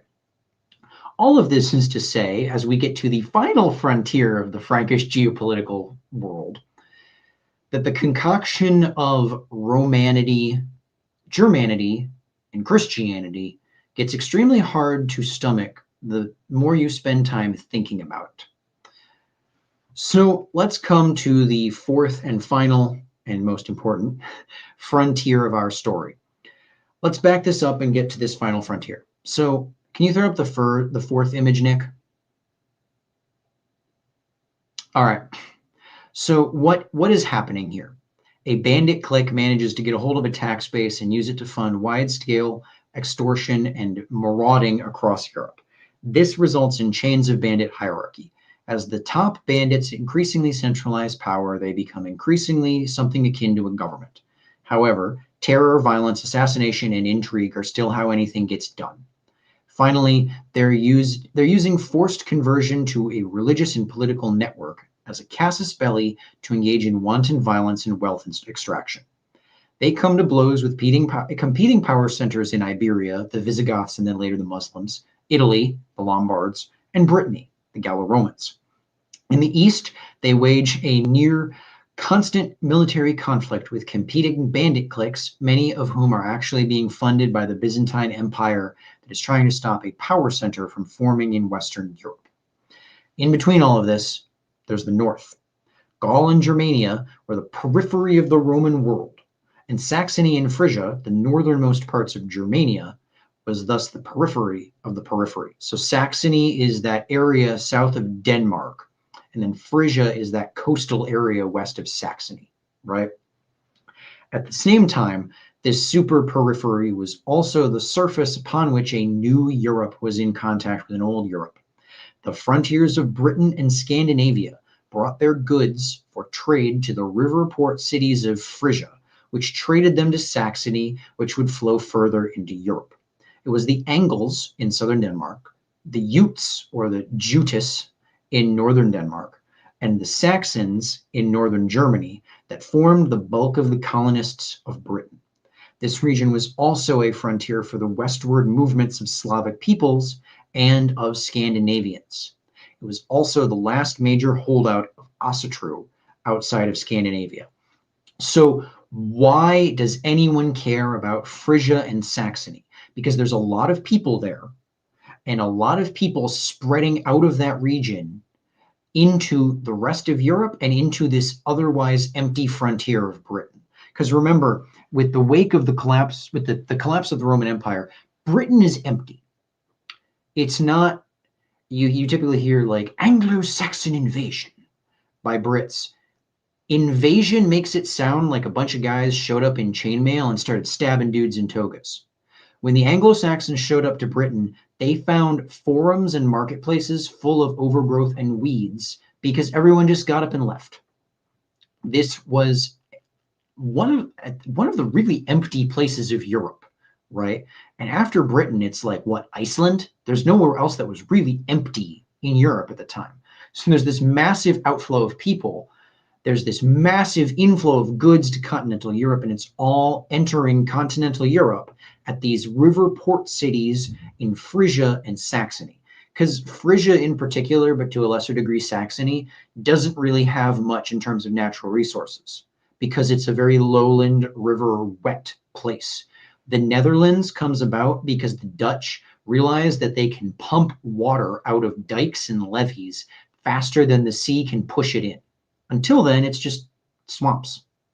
But you know what you can bring into that swamp really easily? A boat. And then you take your goods off of that boat and you bring it into a city where people in the city move it further into Europe and everyone makes a lot of money. The Franks look north and they see that. This region had much to offer the Merovingian and Carolingian regime, but it was also full of people who looked southwards and didn't like what they were seeing. They saw widespread apostasy, kinslaying, treason, intrigue, lies, criminality, and tyranny. So let's get to the, can I say martyrs?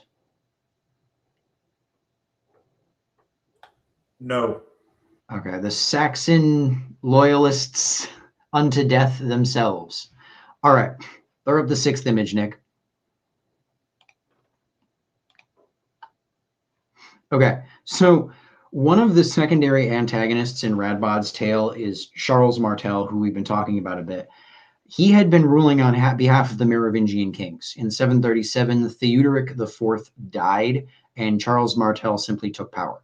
A period of civil war took place, culminating in Childeric III, the last Merovingian king, being ritually shaved and humiliated, following by his internment in a monastery. As an aside, internment in a monastery at this period might very often mean they drop him off in a monastery and then some monk kills him. So his son, Childeric's son, was similarly imprisoned. This was all accepted because Charles Martel made a large donation to the papacy, which ultimately results in the Papal States. Charles Martel died with little fanfare in 741. The realm was broken up between his sons Carolman and Pepin. Charles Martel fought the Battle of Tours, so on and so forth. The Aquitanians agreed to, we don't need to get into that.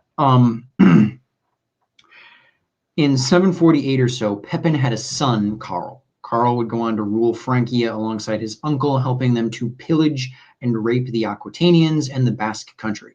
When Carolman died, a brief civil war ensued, and Charlemagne divorced his wife to acquire a new one and take over. After he acquired sole power, Charlemagne began a campaign against the Saxons, who had been a frequent victim of Frankish aggression up till this point. This was necessary as Charlemagne had pretty quickly he needed to start bribing people to accept his legitimacy. Much of the period literature attempts to craft Charlemagne and prior Frankish kings as Israeli-style despots who had been given a divine mandate over their neighbors. The Franks were religiously authorized to commit violence against the Saxon civilians. Thus, their very existence as not being under Charlemagne's control meant that they are rebels and bandits. So the Franks were justified in preemptively enslaving them, stealing their stuff, murdering civilians, burning down villages and cities, etc.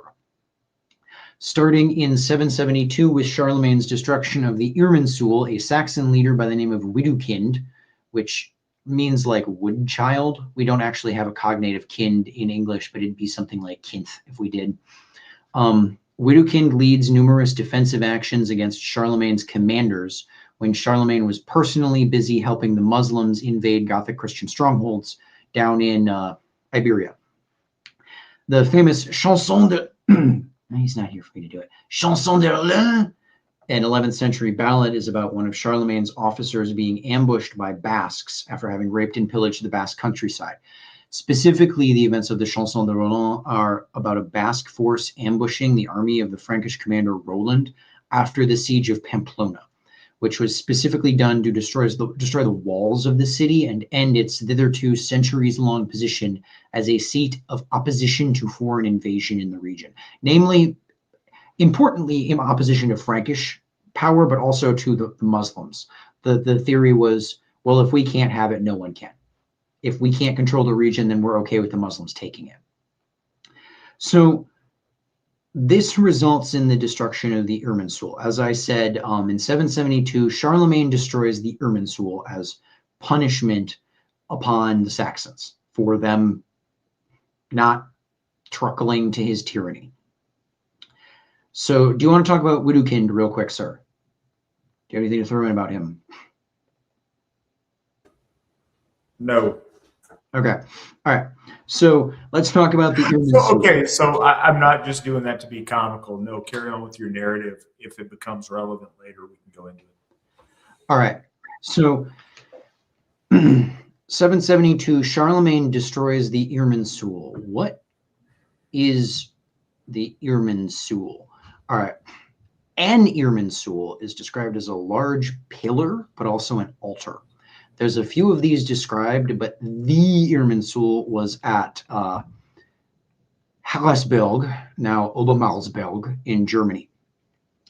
Most pre-modern depictions of the Irminsul have it as a large log or like a Greco-Roman style column or like a standing but dead tree with the branches cut off, possibly with a statue atop of it. Widukind of Corvey describes an Irminsul with a statue atop it, like a statue of a god. Now, to clarify, Widukind is a normal name in Saxony at this time. It means wood child, child of the forest. Widukind of Corvey is a Christian writer unrelated to Widukind the rebel, I guess we could call him. Widukind of Corvey may have been a descendant of Widukind the rebel. We don't have any firm proof of that. It doesn't really matter, right?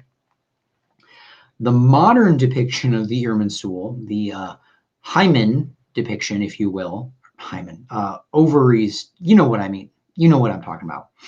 Throw up the seventh image, Nick. This comes from a rock carving at De Exensteine, a large sandstone formation in the Teutoburg forest. On one of these blocks of sandstone is a relief of Yeshua's removal from crucifixion. One of the figures, Nicodemus, appears to be standing on what came to be understood as the Irminsul. I'll let the audience take a second. Can you see it? It's not immediately obvious. All right. So, or rather, one guy thought it was the Irminsul.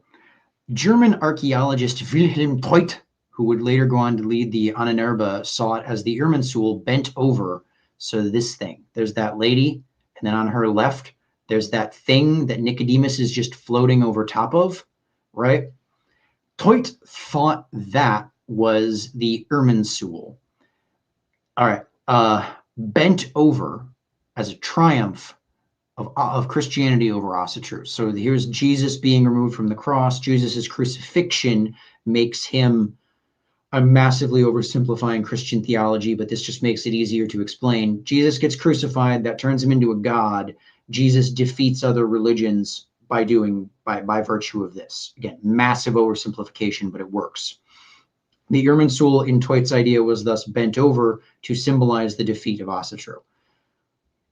Opponents pretty quickly in Teut's time started saying, no, it's not the Irminsul, it's some kind of chair or something.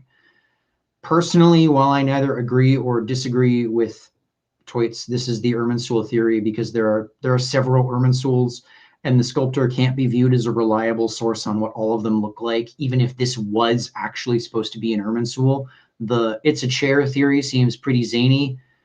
If it's not the Irminsul, it could be basically anything, and Nicodemus isn't actually standing on it, you'll note. He's sort of just floating above it, unless he had really, really long legs, right? Teut's thesis in part comes from Goethe's hypothesis that it comes from the De Exensteine, the entire relief Goethe thought came from Carolingian times. Academics posit that it comes from a later period, which doesn't necessarily mean that it couldn't be the Irminsul, but again, who knows what the sculptor thought the Irminsul was supposed to look like. Toit's claim is thus a little specious. He didn't really provide much proof that this is the Irminsul. It being chair is pretty silly, but that doesn't mean it's the Irminsul. So Toit had the symbol straightened. You want to throw up the 8th image, Nick? So then if you take it and you know, it was kind of bent over like this, straighten it out, gets you this shape, right? Which, to be fair, I don't know why he would, what kind of chair is this? What? You know, like. So the most compelling thing I've heard, and I've heard this argument over a long period of time. The chair thing's stupid. It's not a chair. That's obvious. But it being some kind of a palm tree bent over is the one that I've run into most often. And I was trying to look up something for this conversation, and I don't know what the piece is called because my, I don't know, shipcraft knowledge is not there. But there's a piece on a long ship where you rest the sails that looks remarkably similar to this piece, which is worth noting. I don't really have a dog in the fight. It being an upright, it being some sort of tree, I think makes a lot of sense. It being chair, I think is nonsense out of hand. Do you mean the boom? Is that what it's called? Like the image is getting in the way, but you know how the sail connects this part of the sail in a boat that can rotate. Like, we're getting into nautical nonsense. I'm sorry. No, because I do think it's really relevant. This is a subject that has come up in modern Asatru more often than you might think. We also had somebody in the chat. I'm not for sure if we were able to, if they were able to find what we were talking about. So I did outline it. Thank you, Nick. Folks. Yeah, that's helpful. That is what we're talking about here, and right. Versus, and you can see how that's what they think it could have been. Which So, I mean, Toit thought they did this, like this. It was like this. Jesus knocks it over, so he straightens it back up. Right. Yeah, so I'm not. Go on.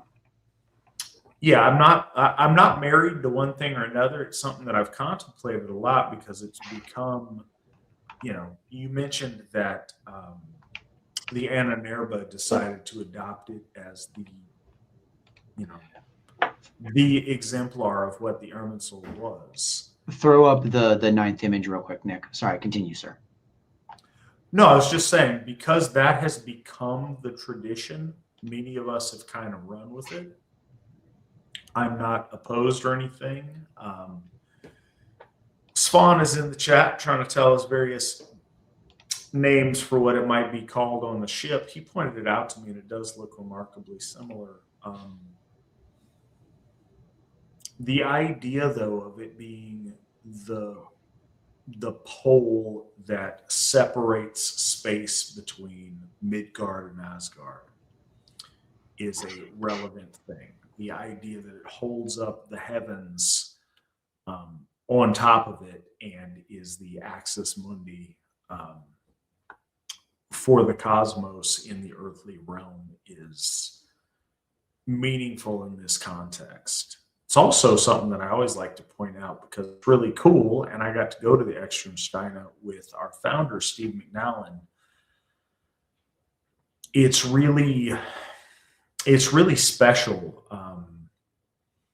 to go there. Now, that's in Westphalia, and the events that we're talking about are in Lower Saxony, but they're very close together, and it's a really special place because a lot of things in our history and the history of our faith and its opposition to Christianity go on in a very small kind of area. And opposition to Christianity may be overstating it, but we did a episode on the Battle of the Teutoburgerwald, and that goes on right around where the Externsteine is and where the assumed location of the Irminsul is, and certainly where this relief is. But yeah, carry on. That's all I had on it. So before I talk about Toit a little bit, because he shows up further in this story again, complaining about what did the Irminsul look like is, in my opinion, a bit silly, because there was not the Irminsul. There were Irminsuls. They are a ritual pillar meets an altar, right? Like this kind of structure shows up in Indo-European religions a lot. The importance of the pillar holding up the heavens, dividing the lower from the higher, has meaning independent of like what you put on top of the pillar. Like, oh, it's got a statue of Thor. Maybe it's got a statue of Odin. Oh, it's got like little wings. Or maybe it's just literally the holding heavens, the roof. Chris. It's got the heavens. That's what's on top of the pillar. But the point being here. No, it's at the base of the pillar. This rock. Not this one, because I took it from Germany, but similar ones to this. As just kind of a fun show and tell. When we went there, literally from the parking area, I got this stone, and it sits on my altar. That's cool. But past a certain point, it doesn't really matter. And I'll give you an example. What did Jesus's cross look like? The cross that Jesus got crucified upon. That is a huge debate, because there are people that you can make pretty good arguments that he did not get crucified on a thing like this. He got nailed to a post like this, like this, right? That's what the Jehovah's Witnesses believe, as kind of a side note. And this is a rather minority position within non-JW Christianity, but it's not like they made it up. Like church fathers pointed this out. And okay, let's suppose it is a cruciform shape. What were the precise proportions of it? Did he have a footrest? He had a nameplate, but how far above his head was it? These questions don't matter, because the symbol is a symbol. The specific shape. Because there's not an inquisitor around. If there was an inquisitor around, it would matter a lot to the inch. If there was an inquisitor around, I have a feeling they would care about other things in my life more than what I think Jesus's cross looks like. But this is a good example. What does Thor's hammer look like? Oh, well, that's not exactly what Mjolnir looks like. It's a symbol. The Irminsul is a symbol. It is a ritual pillar that holds up the heavens. Charlemagne had one of them torn down. What precise thing we use to represent the pillar that Charlemagne tore down is less important than the ritual significance of the pillar that upholds the heavens, right? I think there's a modern reluctance of, we live in a time where there's so much cynicism and so much just critique all the time on social media. People don't want to choose the wrong thing. And, well, actually, that's a stylized palm tree. You're foolish. Gotcha. People don't want to get mogged on the X. And I think that's ultimate. And it sounds silly, and my grandfather would have laughed at us, but it's the world we live in, and social media and the nonsense bickering that goes on there is a relevant thing. So I think in modern Ásatrú, people want to celebrate this symbol that traditionally has been very important to us, but they don't want to face the scrutiny of the actually crowd criticizing them. And I get that. I absolutely understand the reticence, but it do. Charlemagne and his minions toppled a sacred pillar of our folk that was a grievous offense against the Aesir, and events ensued because of it. And Christian chroniclers note this: Charlemagne topples this pillar because he's a big mean bully. Therefore, Widukind gets off his butt and says, all right, I'm going off to war. Christian chroniclers note that chain of causality. knocking over the Irminsul, whatever was on top of that pillar, caused Widukind to get mad and go lead an army. I want to throw in one more thing about the symbol before we move on to Toit, because he's a character that's important in this tale. People also expect a higher standard of truth with us. Like, you'll note, I've noticed this about the pagan sphere, not just we internally, but people looking at us expect us to be right. Like, if you're a Christian, you can just make up whatever you want. Like, you can just say whatever, and people are like, okay, whatever. But then if you worship Thor, it's like, oh, you're expected to actually tell the truth.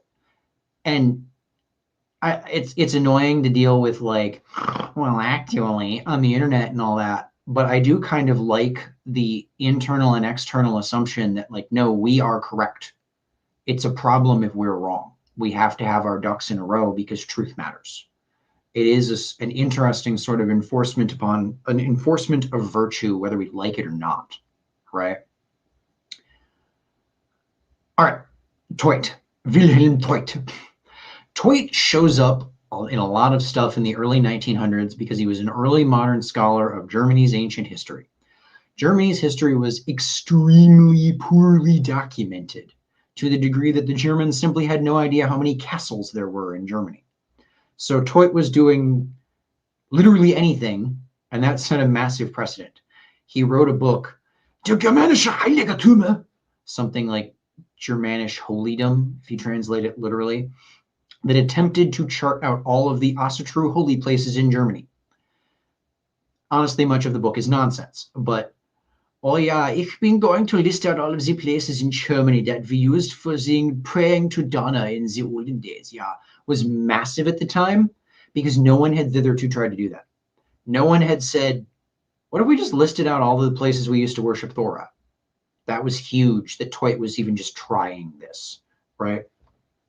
He actually ended up getting kicked out of the Ahnenerbe in 1938 because his Myers-Briggs personality type was quarrelsome jerk, and he was apparently physically incapable of not arguing with Heinrich Himmler about literally anything and everything he could get his.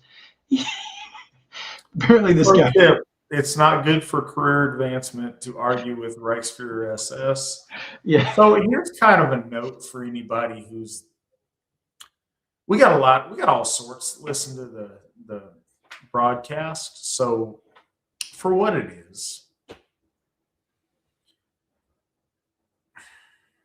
is always an uncomfortable balance for a lot of people to acknowledge that there was a renaissance of things in the 1930s in Germany that coincided with other events, including the Second World War, including race relations that are unfavorable to certain peoples. That doesn't mean that everyone who lived in the German Reich was, a terrible human being. There was a lot of really innovative things done in studying about our history and studying about pre-Germanic religion. People make note that we share a lot of symbology. Well, we do because at this time we were uncovering archaeology about our shared ancestry and sacred symbols from our past.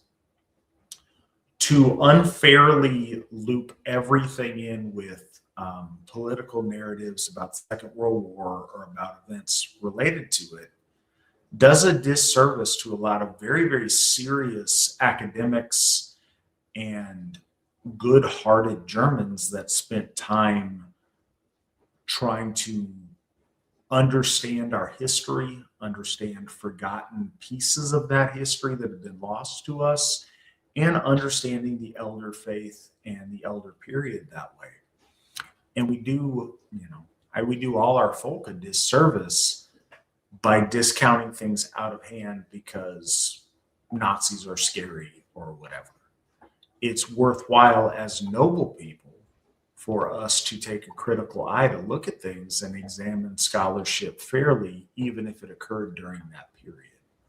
So just to give an example of the massive importance of we can look at people like Wilhelm Teut and say that they were silly and wrong about this and that, and they should have known better. And did they not consider that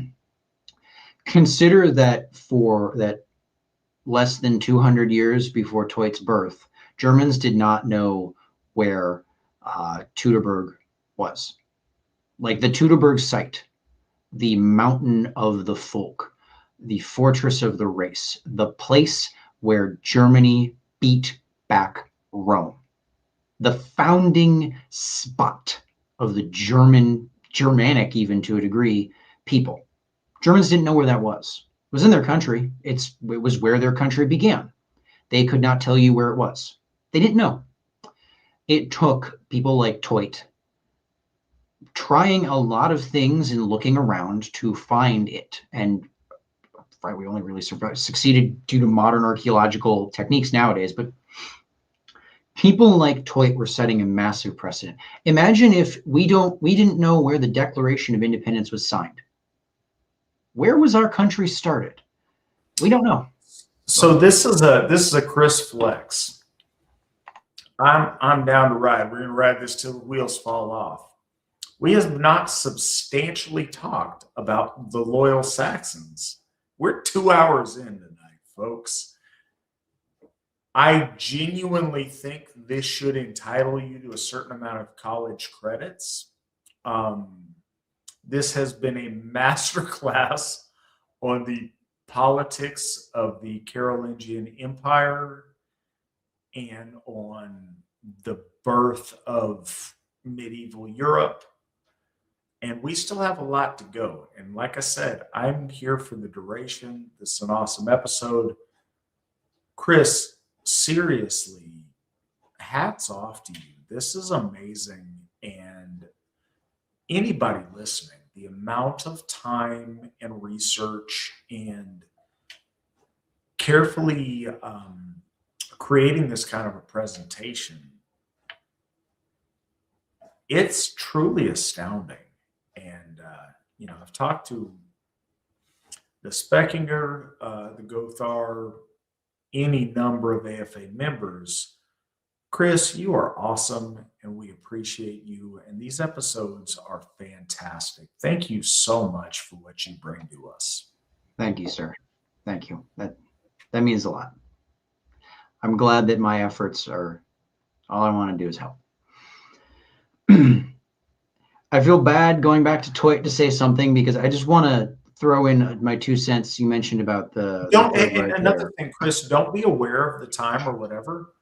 You go. I don't care. I'm here till 3 a.m. It's whatever. Most of our audience consumes this later after the fact. Don't edit yourself for time. And even if you needed to, if you were at a point where for you and your family and whatever you've got going on tomorrow, you had to tap, we'd bring you back on next week or whatever. Don't ever worry about that, but do what you do because it is a moment of excellence. And I've noticed the chat tonight, a lot of our audience listens to this on road trips or consumes this over time. So this isn't about the live audience tonight. This is about the totality of what you're presenting for us. So please, we're just going to let you cook, as the kids say. So I just want to comment about if you go looking into Wilhelm Teut, you'll find a lot of people who say, oh, but he was a Nazi. But no, he wasn't. He got kicked out of the Ahnenerbe because he couldn't stop actually Heinrich Himmler. Like, there are few people Nazier than Heinrich Himmler. This period and a lot of the people in it are a lot more, the turn of the 20th century period in Germany are a lot more complicated than a lot of people are willing to admit. Because again, you're not supposed to cite Teut in an academic work. You probably shouldn't, because a lot of what he thought was wrong, as it turns out, but he was trying. You're not supposed to cite Teut because he was a Nazi. He literally got kicked out of the Ahnenerbe for disagreeing with one of the top dog Nazis. So, a full stop on whatever. We honor patriotism. And if you have a specific gripe about a person and an alleged war crime or whatever, I get that. But to talk about people, especially in the pre-war period, who are doing academic research, it's very hard when the official party that is the governing structure of an empire like the Reich to say that, pre-war we understood that the Germans were leading a lot of academic fields in a very significant way. To delegitimize them because of alleged things that are very far outside of their area of expertise, of their involvement, of their anything they had to do with, is grossly unfair to an entire generation of people that were loyal to their fatherland and that were very innovative and fully committed academics to their chosen field or to their military service or to whatever their vocation in life was. There's a lot of time to dissect politics or other things, but it's grossly unfair to demonize an entire nation's, citizenry for being loyal to their nation. And I think that's something we would extend to all peoples, and fair-minded people would tend to do that generally. And I think it's really important when examining the scholarship of this period. So 772, Charlemagne destroys the Irminsul. This starts a 3-decade or so period called the Saxon Wars. In 782, a Frankish raid goes poorly and over 60 of Charlemagne's top officers die. Charlemagne is personally enraged by this because these men were his friends and loyal thanes. So he personally turns his army to Saxony. Their stubborn refusal to kneel to him and his bad behavior has now come to a boiling point. Our sources, Frankish annals, then say that Charlemagne entered into Saxony and declared that anyone who turned over the soldiers that had defended Saxony against the literal Frankish bandit raid would be spared, implying mass violence was occurring that people would be spared from. The result was the so-called massacre at Verdun, or Verdun. In a single day, Charlemagne had 4,500 Saxons beheaded, we are told, and then had their bodies hacked apart and strewn throughout the forests. Given the timing of the event, the fact that the conflict between the Saxons and the Franks would go on to last another 20 years, and that Charlemagne's authority over Saxony was something that his regime said that the Saxons owed him, not that he actually had, it's likely that what had been actually happening was that Charlemagne simply gathered up a large amount of people and had them massacred. We're not told about a specific battle or anything similar, and the chronicles are very terse and administrative and get terser over time. It probably wasn't seen as a glorious victory internally or even a fight, as those chronicles detail military conflicts pretty openly. It also seems unlikely to have actually been done in this the Saxons hand over their own men manner, because the Saxons more or less uniformly seem to be opposed to the Carolingians. We're told that up to this point and after it, the Saxons would actually execute apostates and traitors left behind in the wake of Frankish raids and invasions. These people are also just de facto and de jure not under Charlemagne's kingship, so they'd have no reason to willingly hand over their own men to him because said men defended their homeland against an invading bandit army? What? What is notable here is that all 4,500 of them were beheaded. The Carolingians did massacres pretty frequently, but they also did resettlements. This has led some historical revisionists to argue that any attestations of murders in Charlemagne's regime or prior Frankish kings, Carolingian or Merovingian, were actually resettlements, despite what the sources... Well, I just want to state they are incorrect in their apologetics for Charles the Butcher. So despite what the sources actually tell us, because these Christian chroniclers, they're trying to smooth over Charlemagne and Clovis and all these guys' bad behavior, but also they sometimes just write down, oh yeah, and then he had his brother murdered by an assassin. He just paid some guy to kill him, right? Like, what do you want me to write down, boss? We all saw it happen, you know? So the Carolingian court was rife with frequent purges of courtiers, wives, mistresses, officers, and clergymen. Disappearing people was just the norm of this society, and the primary sources tell us frequently that disappearing meant murder, not the convent on the farm upstate. Historians have, as I said, tried to downplay these, but it has to be stressed that these were really common in Charlemagne and Carolingian and Merovingian regimes.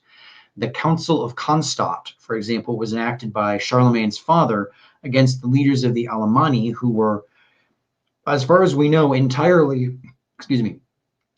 Christian and ostensibly loyal to the Frankish regime.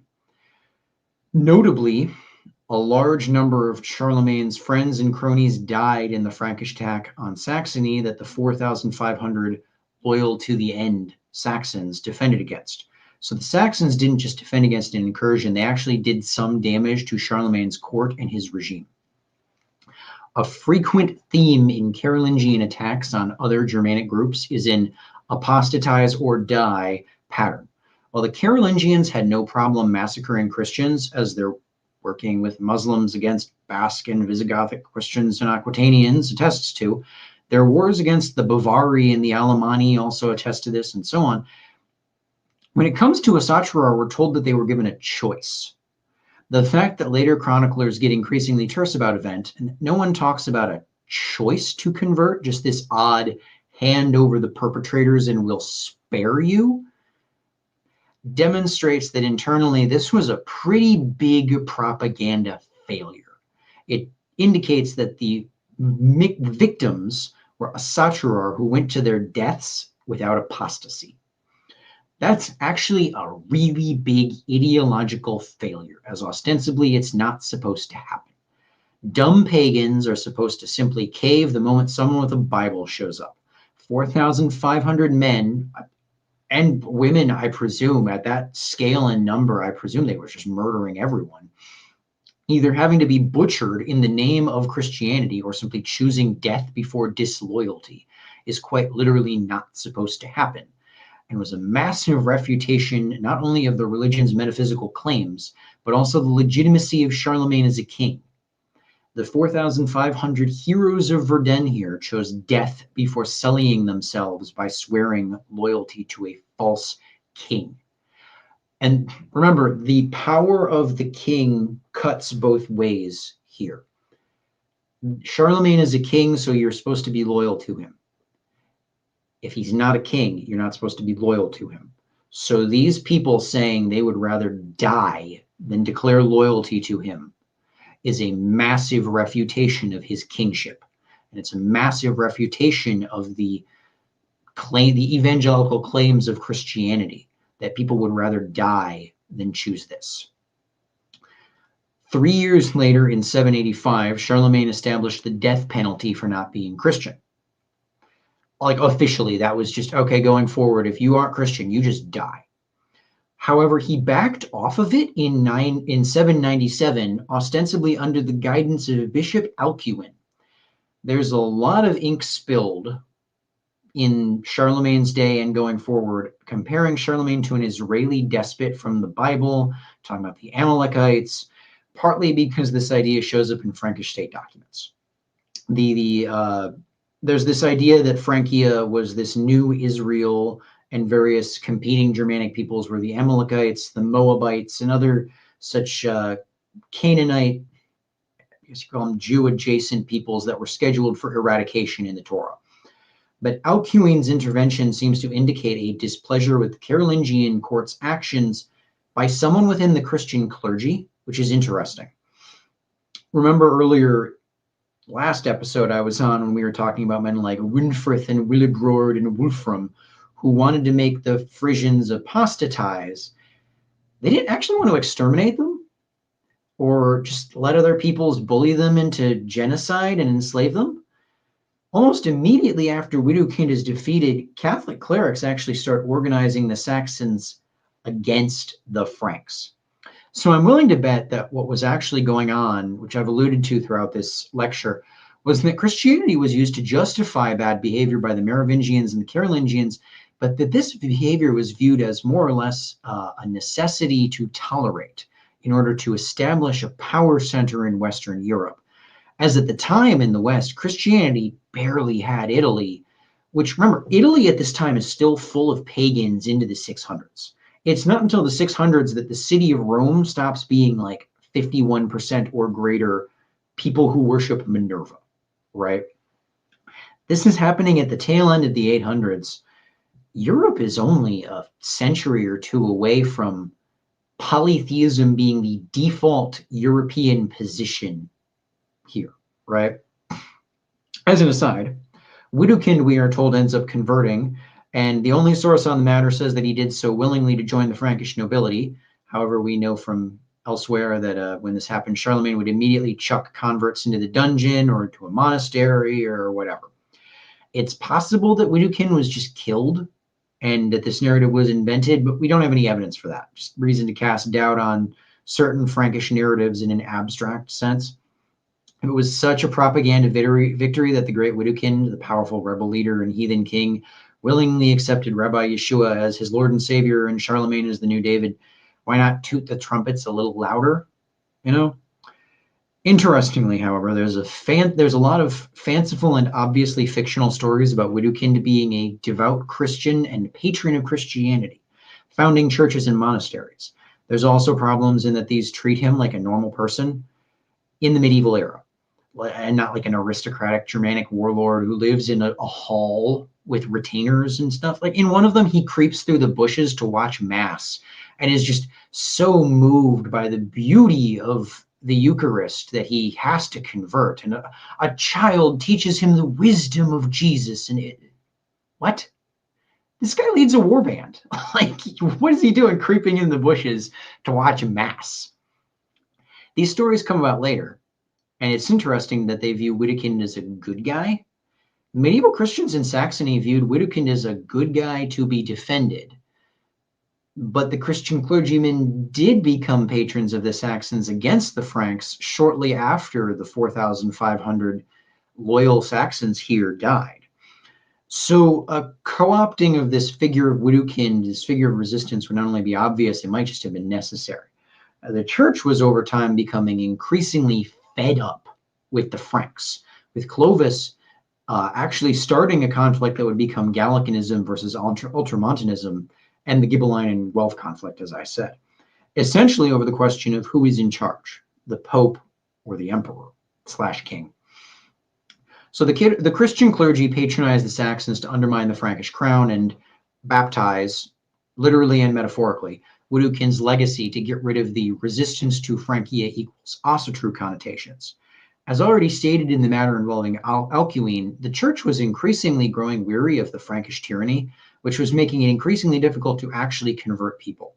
A much more effective strategy was the sort of internal churn that is seen by the church demanding the Franks butcher the Saxons, then immediately patronizing the Saxons against the Franks that they had up to this point been supporting. This same phenomena shows up in Scandinavia, as an aside, this divide and conquer through Christianity kind of thing.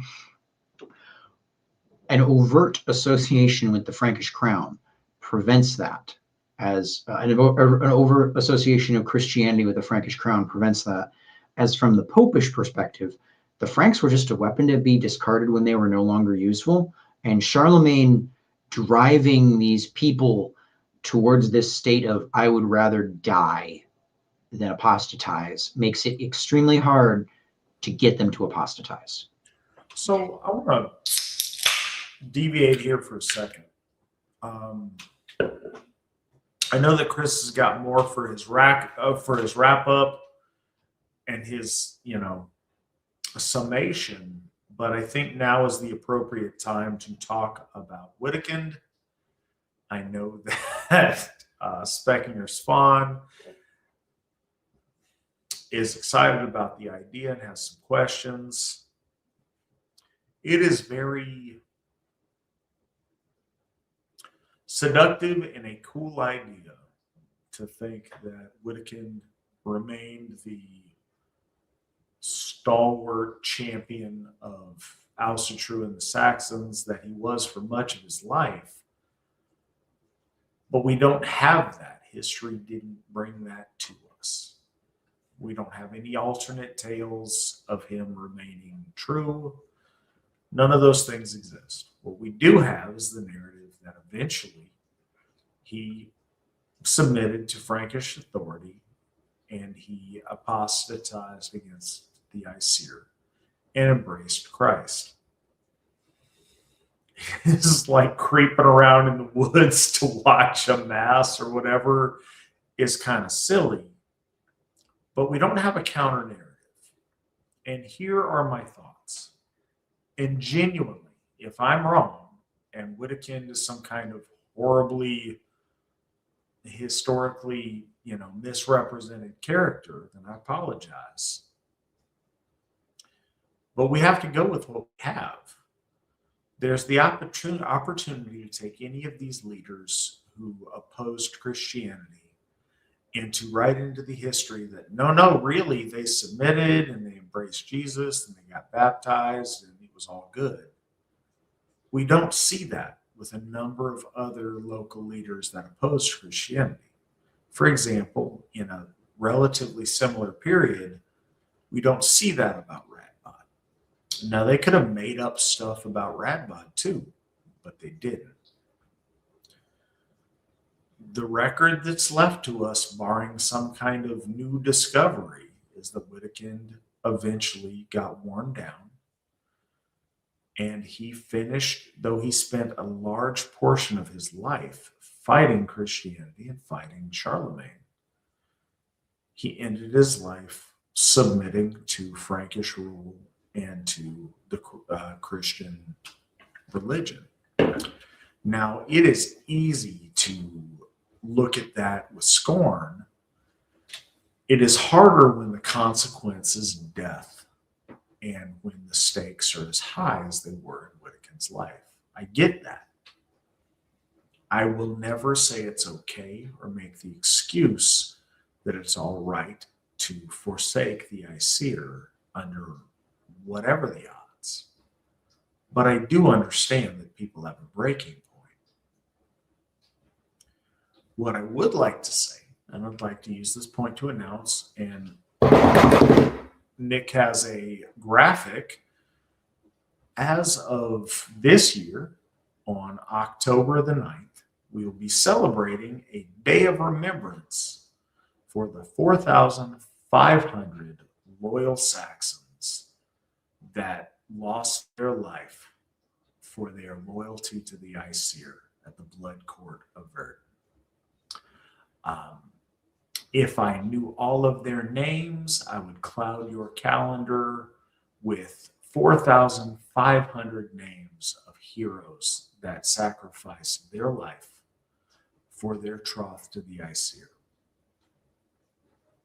Best I can do at this point is acknowledge them en masse on October the 9th.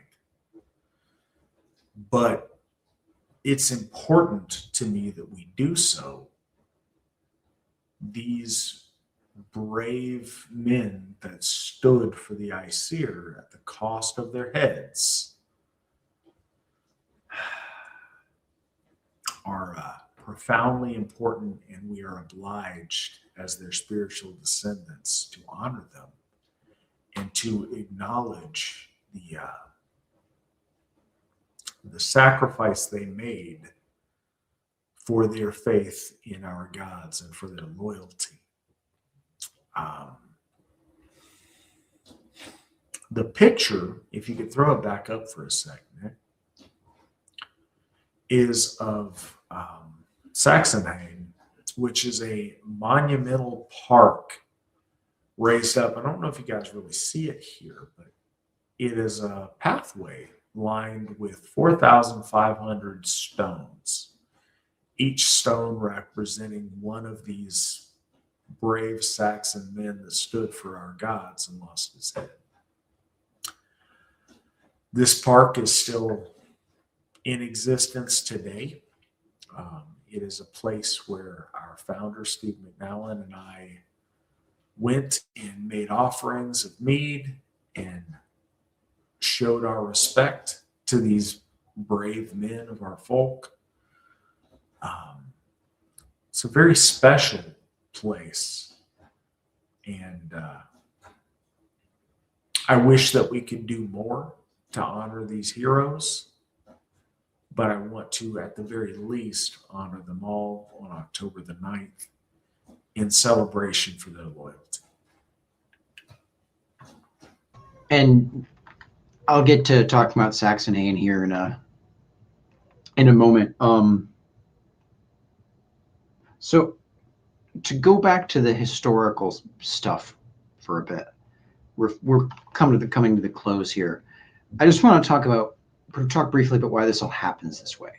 In other parts of the Germanic world, we see stuff like the Frankish king just waltzes in with an army, murders a bunch of people, bullies some lords into apostasy, and then the Herdery are now Christian, right?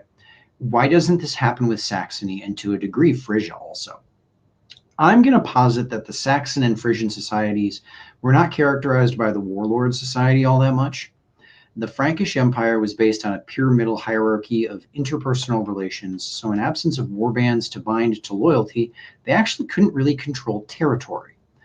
We're told about incredibly few Saxon and, for that matter, Frisian leaders. This leads me to believe that the Saxons and Frisians were probably still operating under older Germanic government forms, that of the ethno-republican tribe that elected, not necessarily democratically, a theodance or theoden to lead them. This would explain why we're mostly just told about raids and invasions rather than battles. There really weren't singular individuals for Frankish chroniclers to write about.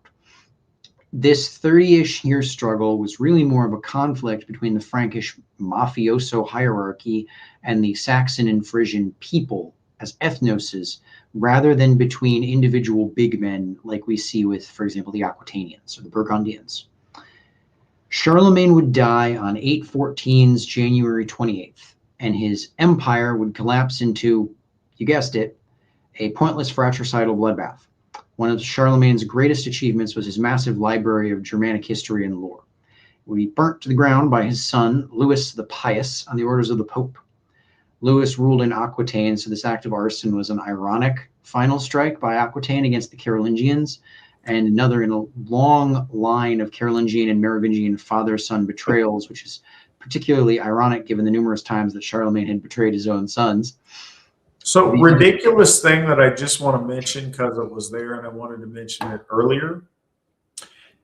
After all this battling with the Muslims, as the Emperor of the West, Charlemagne received as a gift from Caliph Harun al-Rashid an elephant named Abul Abbas. And this elephant came into, I assume, the court at Aachen, and was an amazing sight to be seen for Europeans that had not seen an Indian elephant that was given to him by the Caliph. It is not relevant to what we're talking about at all, but it was a fun point of interest that I learned in high school about Carlos Magnus. There you go. I love it whenever an animal has a Wikipedia article. It's fun. Like Abul Abbas, he has his own Wikipedia article. Anyways, so Louis the Pious takes over. The other three sons of Charlemagne all died in various schemes, leaving only Louis's line extant. Louis's three sons would then come to quarrel and eventually split the empire into three de facto separate states. I've already talked about this a little bit, but all three of their lines would inevitably end up unable to produce suitable heirs, resulting in the Carolingian dynasty extinguishing itself as other more worthy leaders rose up and did to them what they had done to the Merovingians.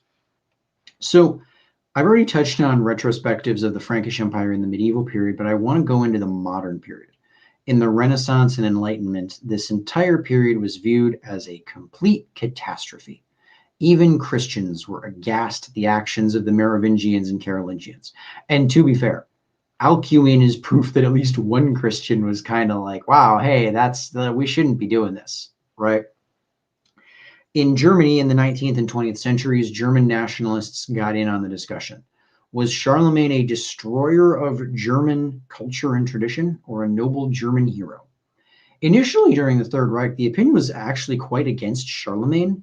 However, there was one notable figure who, at the very least, did not openly speak against Charlemagne, and that was Adolf Hitler. Hitler's influence caused the Reich to do a 180 on its thitherto opinion on Charlemagne, as he wished to use Charlemagne as a sort of bridge between Germany and France, rather than a divider. Because it's important to remember that up till this point, Charlemagne was seen as like a wedge to push Germany and France away from each other. In 1935, Wilhelm Hübother was commissioned to build the Sachsenhain, a large memorial grove to the 4,500 loyal Saxons at Verdun. It's, as the Allsherjargoði said, a field surrounded by a tree-covered path that is ringed in a double ring with these 4,500 large stones. You want to throw up the 10th image? There we go. So if you see it, the outer ring of that is lined with the stones. And you kind of enter around this point where it branches on the, okay, wait, start.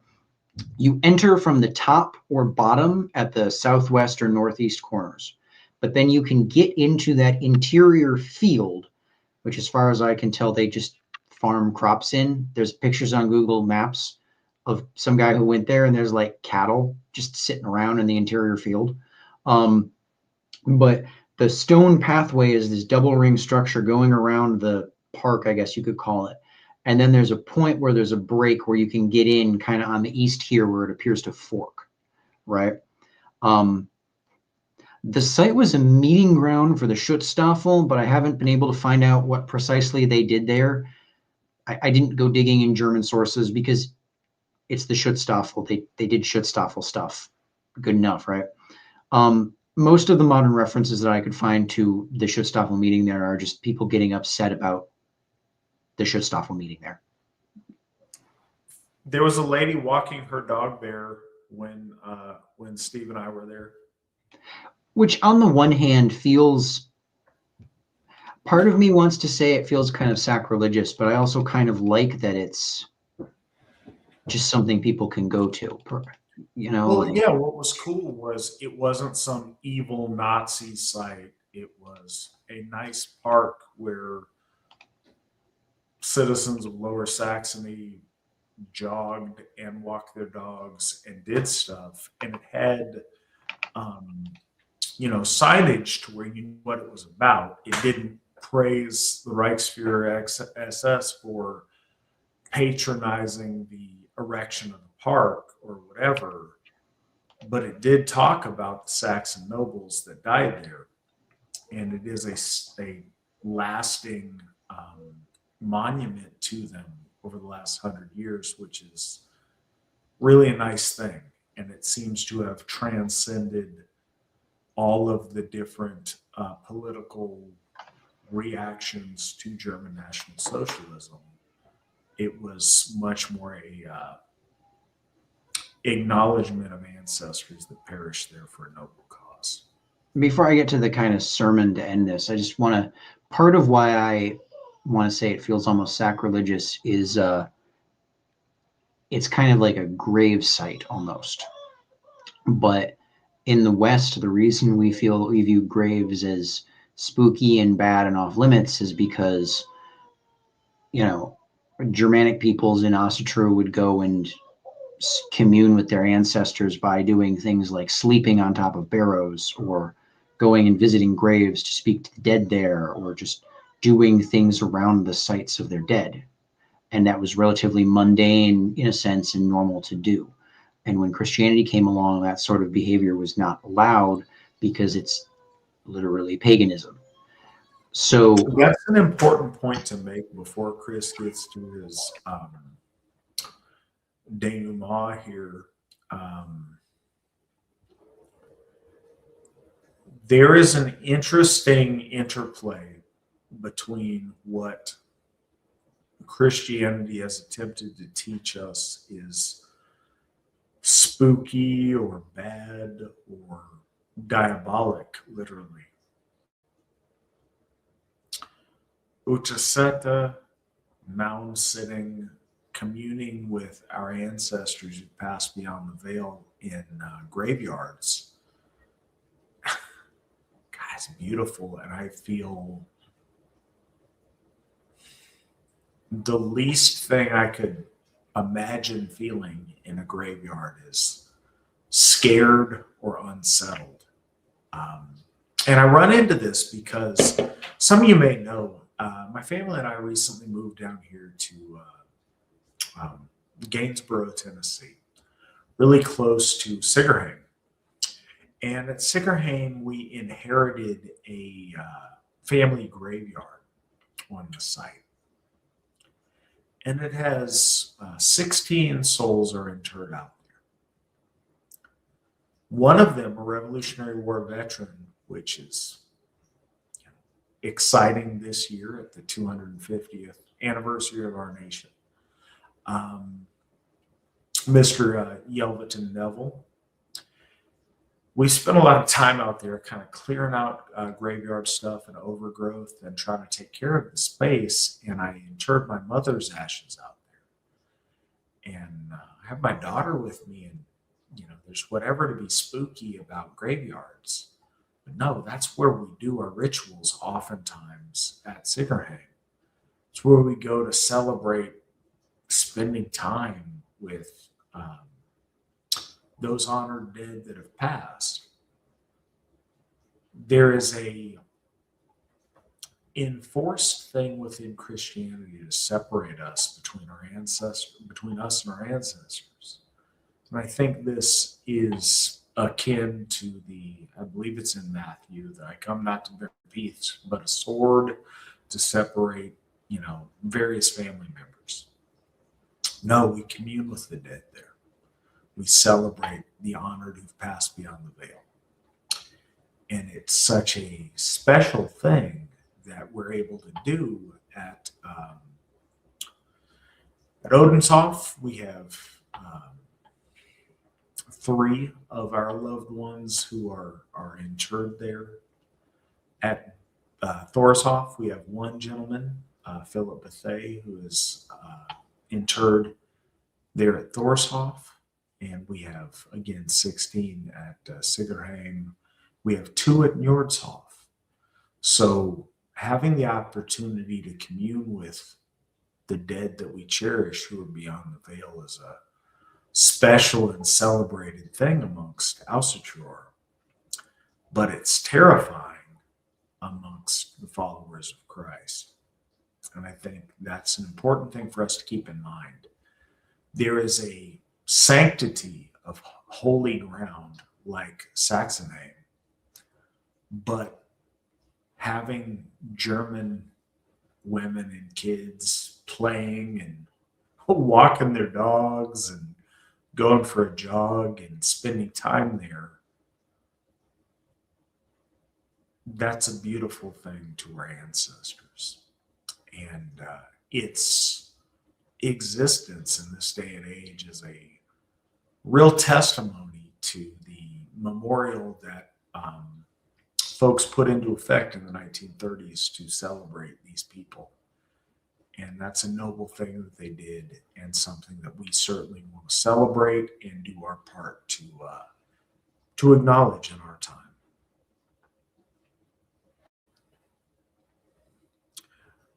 Chris has vanished on us after his amazing presentation. He'll be back with the thrilling conclusion here momentarily. I am looking at the side chat. Spawn, I appreciate you joining us tonight. Where are we at on stuff we can answer in Chris's absence?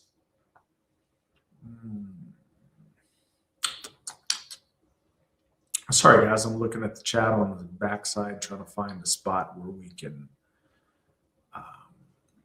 go for something. All right. So Jill, you may notice Jill, our newest apprentice folk builder from the eastern Pennsylvania area. She's been doing great things. If you find yourself in that part of the United States, please come out to her things. And she asks, and I believe she's asking us over on Rumble, for Chris and Matt, for us living folk who have hosted and participated in Asatru, which top 3 lessons do you think the loyal Saxons leave behind for us during our Moats, Bloat, and Sumble? All my best, Jill. Jill, you're awesome. You're doing amazing things. We appreciate you very much. So it's a challenging thing because you asked for 3. So let me think for a second. The first, I would say, being loud and proud about your faith. Today, we don't face the same consequences that these brave men faced, but the principle is still there. There is a fear factor, or at least a discomfort oftentimes, in saying openly before whoever's in front of you, hey, what church do you go to? What religion are you? I'm Ásatrú. I am true to the Aesir. And having whatever degree of awkward that conversation might be. I had that conversation with my chiropractor this morning. It's not comfortable. It's strange. You have to explain stuff to an audience that may not know. If these men can sacrifice the head from their shoulders, the very least we can do is feel awkward for a few minutes as we explain our faith to somebody who might be curious. We can do at least that much. Other things, I suppose, standing against opposition. When others would criticize our faith or call us names or say that we're racist or that we're, whatever names they want to call us, to bear the burden of that and to stand strong for the Aesir, even when people are calling us names. I think that is another courageous lesson to learn from these brave men who sacrificed their lives for their loyalty.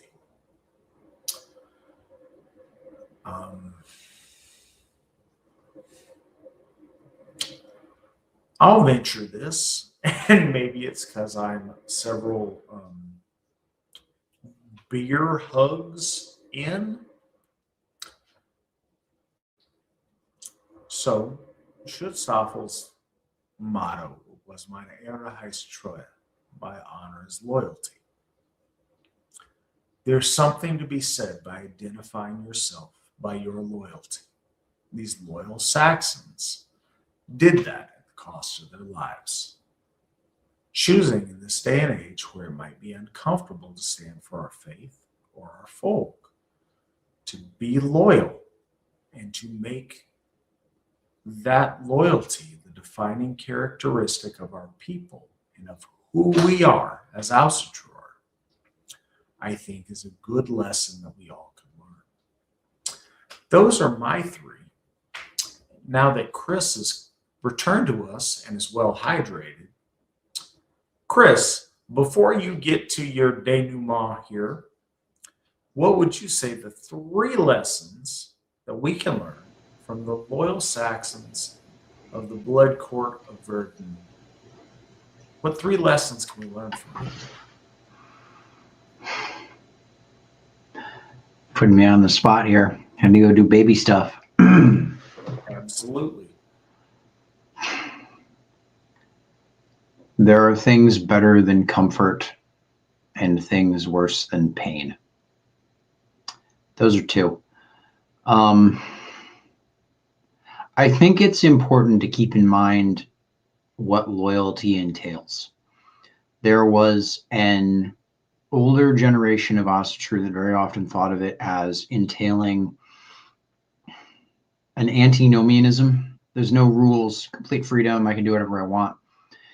And they said that Asatru would ask nothing of you, that it would require nothing of you, that the gods would only ever give you things. And it's true that the gods give you things, and I believe I've gotten many great boons from them. I'm very thankful for that. But it's also true that things that matter ask things of you. They require you to do things. You need to do things for them. And the hardships that you suffer in doing those things vastly outweigh the hardships that you suffer from not doing them.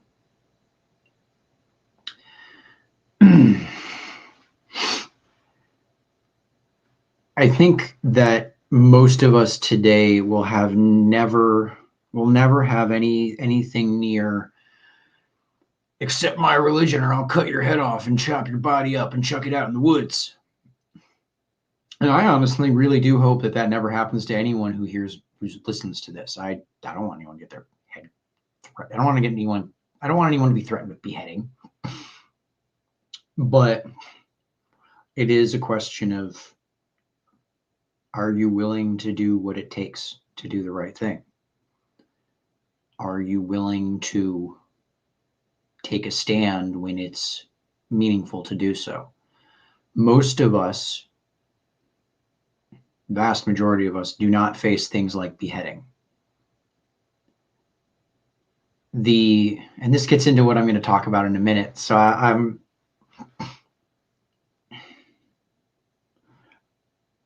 the 4,500 It's euros. your fault for having to take a bathroom break. I had to take a baby break. Either way, it's the price of being a father. Anyways, the 4,500 heroes we're talking about tonight,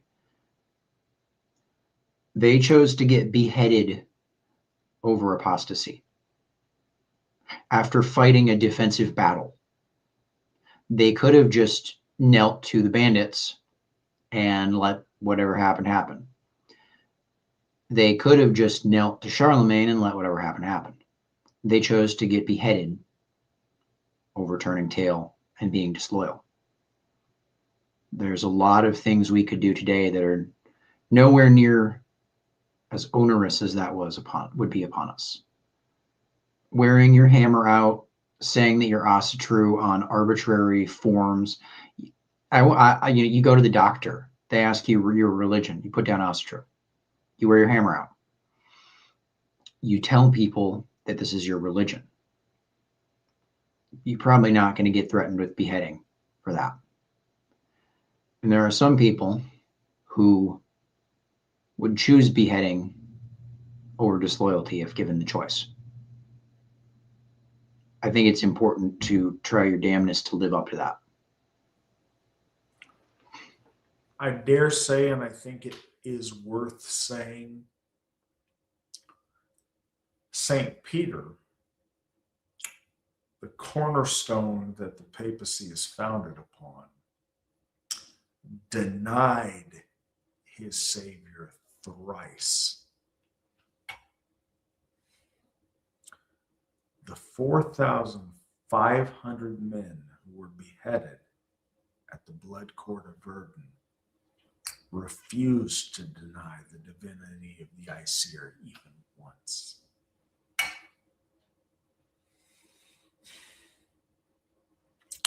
Hail the loyal Saxons.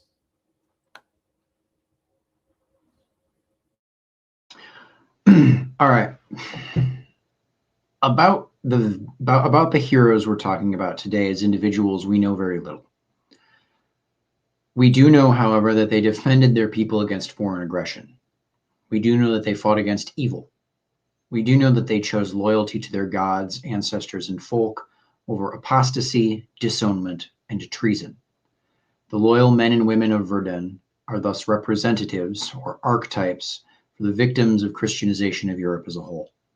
They stand for all of the men and women who chose death before dishonor. They are memorial stones for all of the men and women who died in ignominy because they refuse to be untrue. We do not know their names, but they stand tall.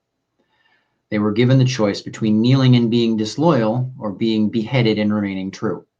When that choice was presented, 4,500 heads hit the ground before their knees did. In an older area of Asatru, there was often an attitude that because the Aesir have not given us 613 mitzvot concerning minutia, that there were no rules and that we did not have to ever do anything hard. Our religion, some would say, never motivated us to do anything or to suffer anything. We did not have to hold fast to anything in the face of hardship or adversity. This is wrong. It is wrong to say that Asatru asks nothing of us. It does. It is wrong to say that we have no rules to follow. We do. It is wrong to say that we have never have to do anything hard. We do. There are certainly our rewards for those struggles, but there certainly are struggles. Sometimes good men and women are not properly rewarded for their actions. This is a tragedy. It is dishonorable. It was dishonorable for Charlemagne to murder these Saxon heroes, just as it was dishonorable for him to do much of what he did. But it is also dishonorable that we do not know the names of these men and women today. No one listening to this should feel responsible for that. It happened long before you were born. But what I want from you, the listener, is to understand that your duty is to make sure that this never happens again. Never again, Charlemagne. Never again the raping and pillaging of the Saxons. Never again good men too scared to work together. Never again good men sent to the slaughter. Never again good men and women whose names are forgotten. That's the least that you can do. Hail the 4,500 Saxon heroes.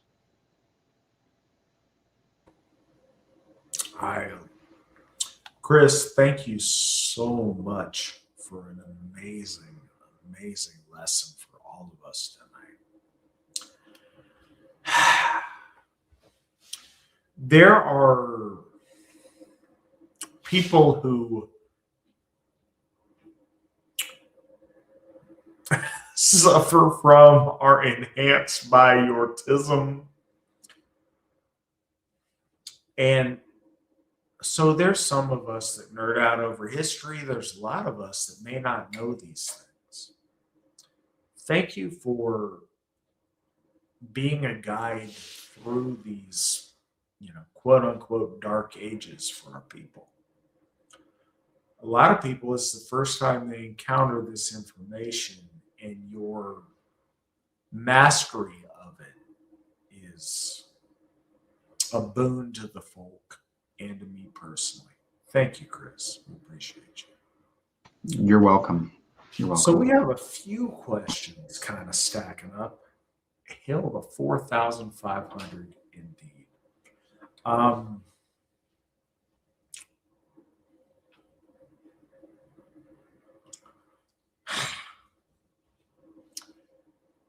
It's sobering.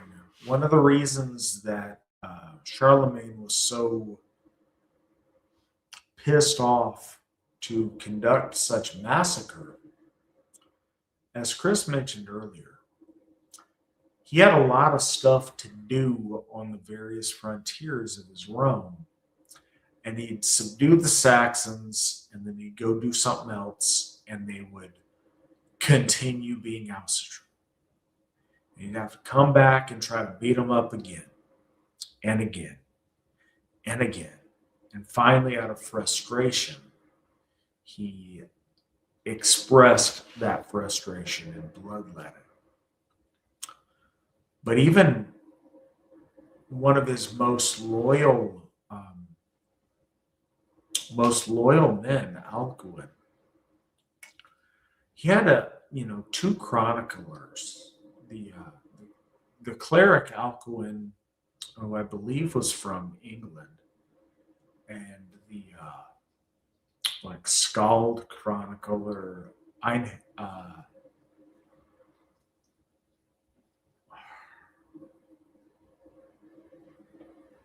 the name will come to me here in a second. I apologize. I think Einhard. Anyways, he had a chronicler and a clergyman that was with him. But Alcuin was so offended, and he mentioned that faith was like you can force them to be baptized, but you can't force them to believe. was a close approximation of what he said to the Holy Roman Emperor, the first Holy Roman Emperor. And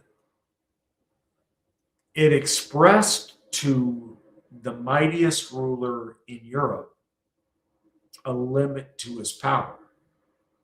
He could make people do a certain function, but he couldn't force the minds and the hearts of men to embrace his faith and not the faith they know to be true. So I think that's really important to know. I want to go back on trying to find some the questions that we have this evening. Also, kind of a random side note. You guys have been exceptionally generous tonight. Thank you for that. We appreciate it tremendously. Some guys may not realize, I think our founder and I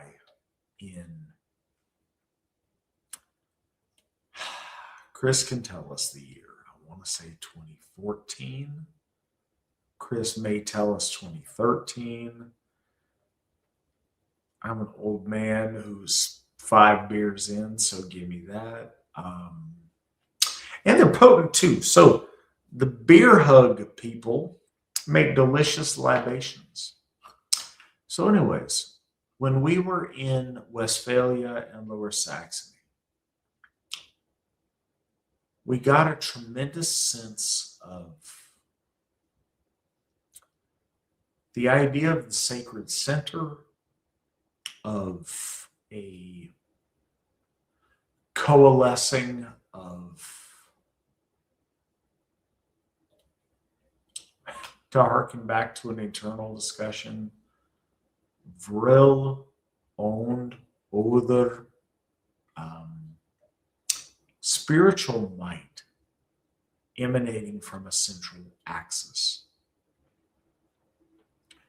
A lot of that has gone into the planning, preparation, and conceptualization of Sigerham, the home of victory here in Tennessee.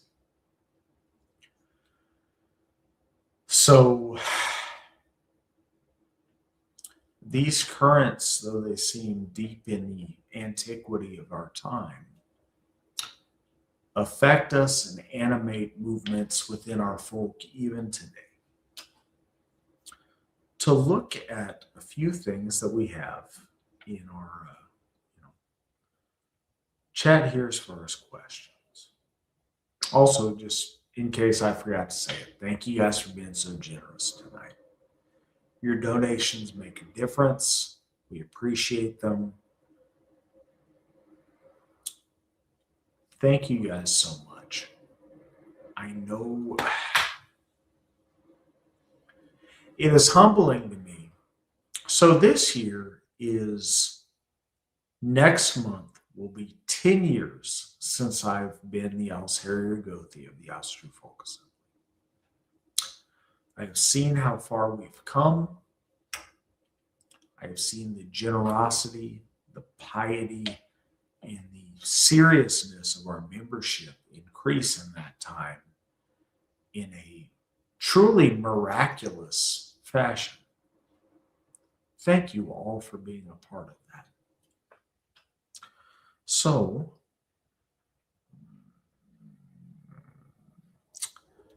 we have a wild backstage chat tonight, more so than normal. I apologize. It's taken me a second to find where the questions are. From Austin, we have greetings all. Hope your evening is going well. What would you say to the people that say Europeans could not accomplish anything worthwhile and would have remained uncivilized barbarians without the conversion to Christianity? Thank you all. Thank you all you do. I believe he means thank you all for what you do, but it do. Chris, what say you? I don't mean to correct the asker, but people don't say that. No one actually believes that. That is nonsense rhetoric and ideology that people on the internet come up with because they're confronted with reality, not aligning with their ideologies. Actual Christians don't say that. They don't think like that. They don't think that Europeans are a thing. They don't think that non-Europeans are a thing. Chris, keeping it a buck. Keeping it 100, as they say.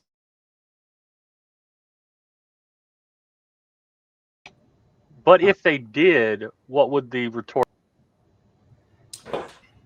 I don't want to use profanity on this program. I have refrained. I think Githia Erickson was the first one to speak profanity on the program.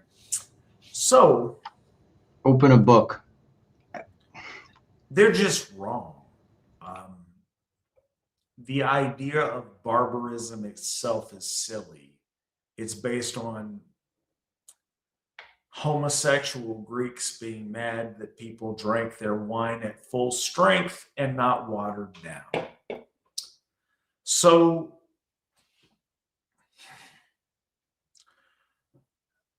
I think that one of the blessings that in forever, the Jehovah's Witnesses, I respect you guys. They decided to take modern Christianity, strip it of all of the paganism that for the last 2,000 years have been a part of it, and keep it biblical.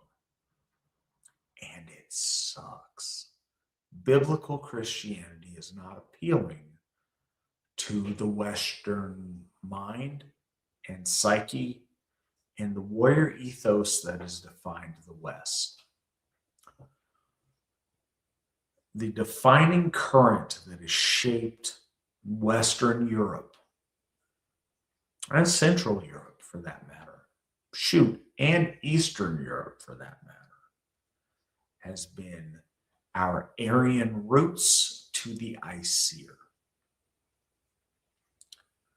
You find the Middle Eastern communism that is Christianity setting in very late in our development and after immense bloodletting of our bravest and our best. The Christianity that developed in early medieval Europe, East, West, or Central, is a reflection of our soul as was shaped by Odin, Vili, and Ve on those distant shores so long ago. That warrior ethos that brought all of the amazing things we celebrate has zero to do with the Rabbi Yeshua and everything to do with the blood of the Aesir coursing in our veins.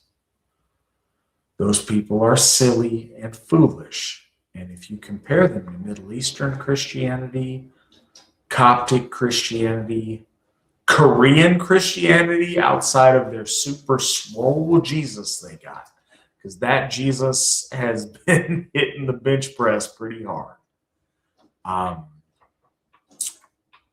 No, that is our folk soul shining through despite Middle Eastern opposition. So we could come up with rude and coarse anecdotes towards it. They are simply wrong and very misguided. Medieval Christianity and the development of Western civilization has very little to do with Levantine Jesus until very recently. And all those things we see recently, we define as literally the fall of Western civilization. So those people are confused. The next question we've got. So here's a more controversial one, and Chris will get your take on it first. And this kind of came up. I don't know if this is the weft of earther or what, but this came up in a men's chat in our MeWe chat today. I've heard talk in the past about how the AFA will not perform a marriage ceremony that isn't legally binding. How is paying Zog, the Zionist-occupied government, for those that aren't in the loop, for a marriage license a good thing? All I'm seeing are potential negatives. What is the benefit of this legal arrangement? It doesn't keep anyone from cheating or leaving. It doesn't even punish them. Why wouldn't you just live your life and have strong families without one? Christopher, what say you as man and husband? So I want to. Okay. So he says, why pay Zog for the license? I paid $20 for the marriage license when I got married. That's not a lot of money.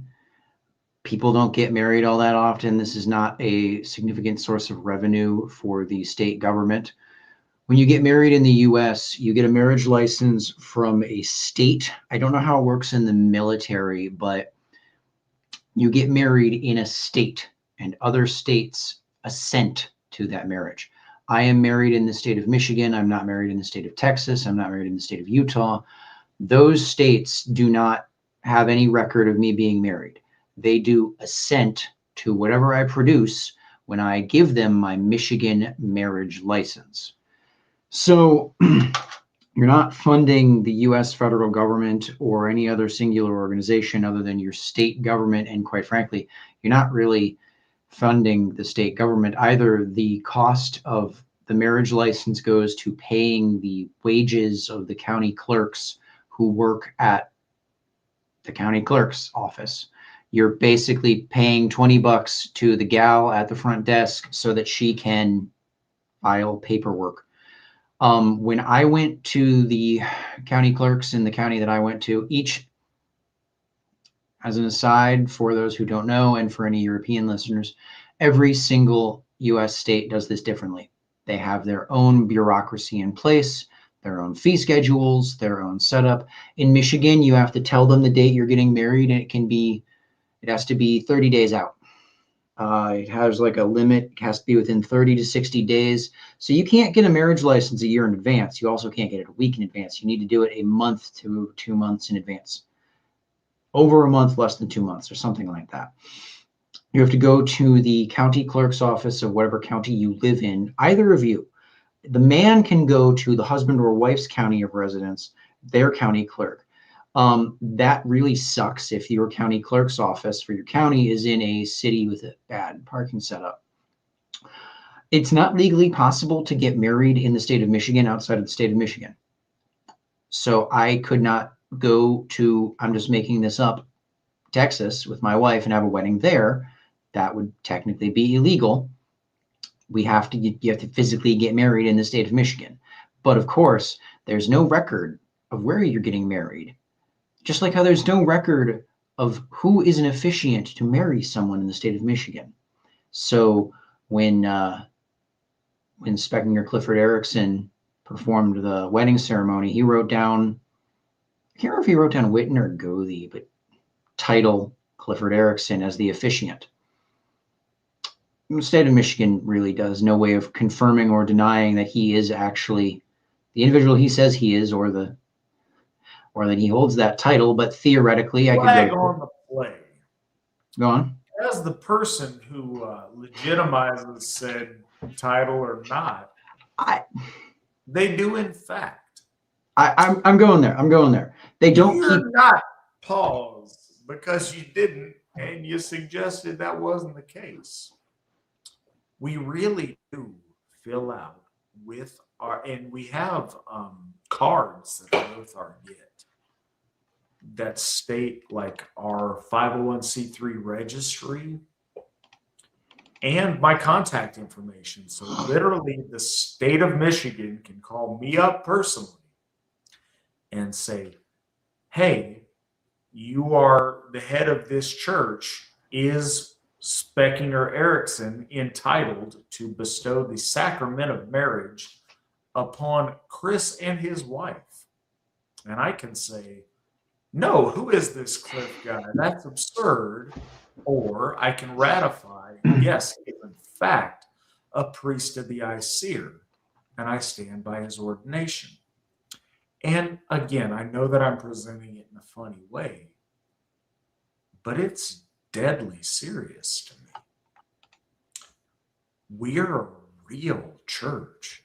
We have a legitimate 501c3 designation. I am recognized, as is Cliff, man of the cloth, with the power in the state of Michigan and in every state where we register and certify to perform legally binding unions between man and woman. That means something. I know for our European audience, it might not, but in the United States, it has a meaning. So I moved out of here from the state of Nevada. It's funny, Nevada is almost a comical, like you go out and get drunk and get married in Vegas thing. They take the power to marry or not very, very seriously. I performed a wedding in White Pines County, Nevada, which is a very rural county. And because of discrepancies in filings, no, the state was going to hold me legally accountable and with possibility of jail time for performing an illegal marriage until I demonstrated that I was in fact a legitimate clergyman performing the sacrament. It's a serious thing in the United States of America. This may be different in different nations, and I understand that, but it's worth noting. Continue. Right. Sorry, I'm tired. Let me amend what I was trying to say. We're all tired, and I've got the addition of 5 ear hugs. So in some U.S. states, such as Arkansas, I didn't know one off the top of my head, and I had to look one up real quick. In Arkansas, an officiant has to legally register with the state as getting a marriage sacrament license. You don't have to do that in Michigan. So in Michigan, you don't have to get a marriage officiant license in order to marry people. From what I've seen, if you do go to divorce court, then failure to follow technical procedure of the marriage is something you can use to get divorced, but it's not. The government, the state of Michigan does not ask for proof that the officiant is who they say they are or that they can perform weddings just because a marriage is occurring, right? So what you're basically doing is really interfacing with the government in order to get certain procedures done that let you get tax breaks. You are interfacing with the government for certain procedures involving child custody and the like. Those aren't negatives. Those are positives for you as the men's chat was brought up. So I'm assuming this individual is a man because typically women don't view marriage like this. You do, as a man, actually get a number of benefits with or by virtue of getting married. Again, the tax breaks are very helpful. You get to file as a family. There's a wide variety of processes and procedures that require you to be legally married in order to take part in them. Those aren't negatives. I guess you could argue in abstract that it's bad that the government makes you engage with its procedures to get those benefits, but I wouldn't say they're bad. It's really, if you were to make that argument, you'd really be more getting upset about the government itself rather than the benefits of it. And again, you're not really funding the federal government with the $20 marriage license. You're funding the middle-aged lady working at the clerk's office, which all of these are way understaffed. there are indeed possible negatives to getting married. You could get divorced. You could suffer a number of maladies. You're probably not going to, though. Most divorces happen to a small pool of boomers who keep divorcing and remarrying each other for the 9th time. Most marriages don't actually end in divorce unless you cook the numbers a little bit. And quite frankly, as a sort of theological point, maybe the Allsherjargoði can clarify on this if my sleepy rambling goes off the rails, but you are swearing an oath when you get married. I swore an oath in my marriage. Everyone in the AFA swears an oath when they get married. There are consequences to not fulfilling your oath. Christopher, I shall turn your butter into ghee. So that's the thing. It makes it real. Things become real when there is consequence to them. Lacking consequence, it is just kind of pretend for many people. There is a truth to the story of Lord Tyr putting his hand in the mouth of Fenrir. There's consequence. It's not that you can't pay the consequence, but it makes it real. Lord Tyr lost his hand for consequence because that's what it took. I learned early on in this, and early on, I will admit, in my early 20s, I had a similar view of, well, why can't I just have our relationship be solemnized before the gods and it's just as good as whatever?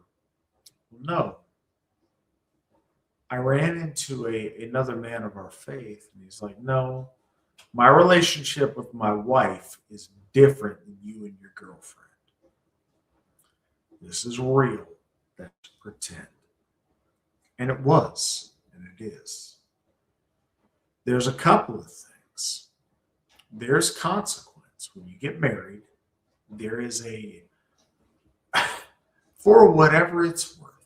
And there's plenty of argument to why it doesn't work out right, and it's not fair, and it penalizes men more than it does women, and cry me a river, any number of things. Then don't get divorced. Have a stable family that you raise your kids in. But there's consequence. There is a process, and it is painful and obnoxious to go through a divorce. So it makes it real and serious and binding. I have met in my time in Asatru so many people that take oaths, but if there's no real legal teeth to them, they abandon those oaths as soon as they become inconvenient. And there's a myriad of moves of mental gymnastics one does to justify their abdication of their oath. But when it's legal and it's real and there's actual consequence, marriage has a weight to it. And it is an insult to all of us who stand as married husbands for guys that are shacking up with a chick that claim to be married. No. I'm a husband. Chris is a husband. If you would also like to be a husband, put your hand in the wolf's mouth, become a husband. And if you don't, then step back when the rest of us celebrate our commitment in our marriage. It's not nice, it's not fun, but it is honest. And it makes it real. Also, there is a tremendous value to the fact that our Gothar perform legally binding marriages. Zog getting $20 is silly. What Jews make money every time you go to the bank? Lots. What Jews make money every time you transact funds in any way you transact them? Tons. The $20 or $100 or whatever nominal fee you pay to certify a marriage is not enriching international Jewry. It is making you accountable to the oaths that you make. And the oaths that we make are far lacking in significance to the soul of our folk. Real marriage between a real husband and a real wife, solemnized by a gothi in front of the gods, that is legally binding in the United States of America. That means something. Less than that is unacceptable.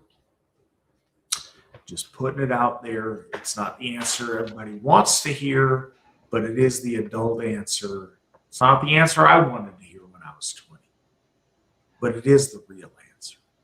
I just want to throw in something here too. The courts do not favor men in divorce court. You know who they really don't favor? Men who didn't get married. If you go through and have a relationship that is, I'm quoting more so what the Allsherjargoði said here, but valid in the eyes of the gods, not the government. You can still get taken to court for child support or any number of things. Many states have common law marriages, and I'm not an attorney, so I can't give you a precise number, but many of them have what is de facto common law marriage, where, yeah, you were living together for 10 years, you have 3 kids, so we're just going to treat it as if you're married, even though common law marriage isn't a thing. You do have protection as a man by getting married.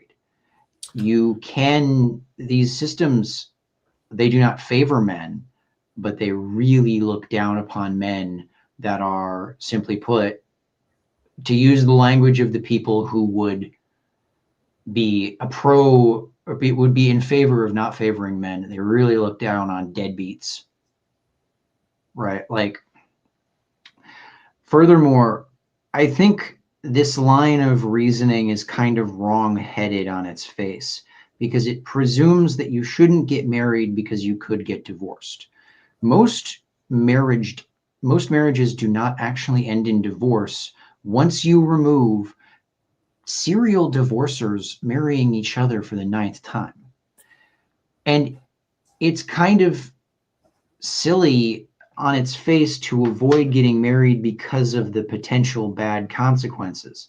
You could get run over by a car every time you step out of your house. That doesn't mean you don't step out of your house. It means you take precautions not to get run over by a car. We teach children to look both ways before they cross the street. We do that because there are bad consequences to doing things, and those consequences can be avoided. So one of the worst things that I see amongst our folk, I get it, I really do.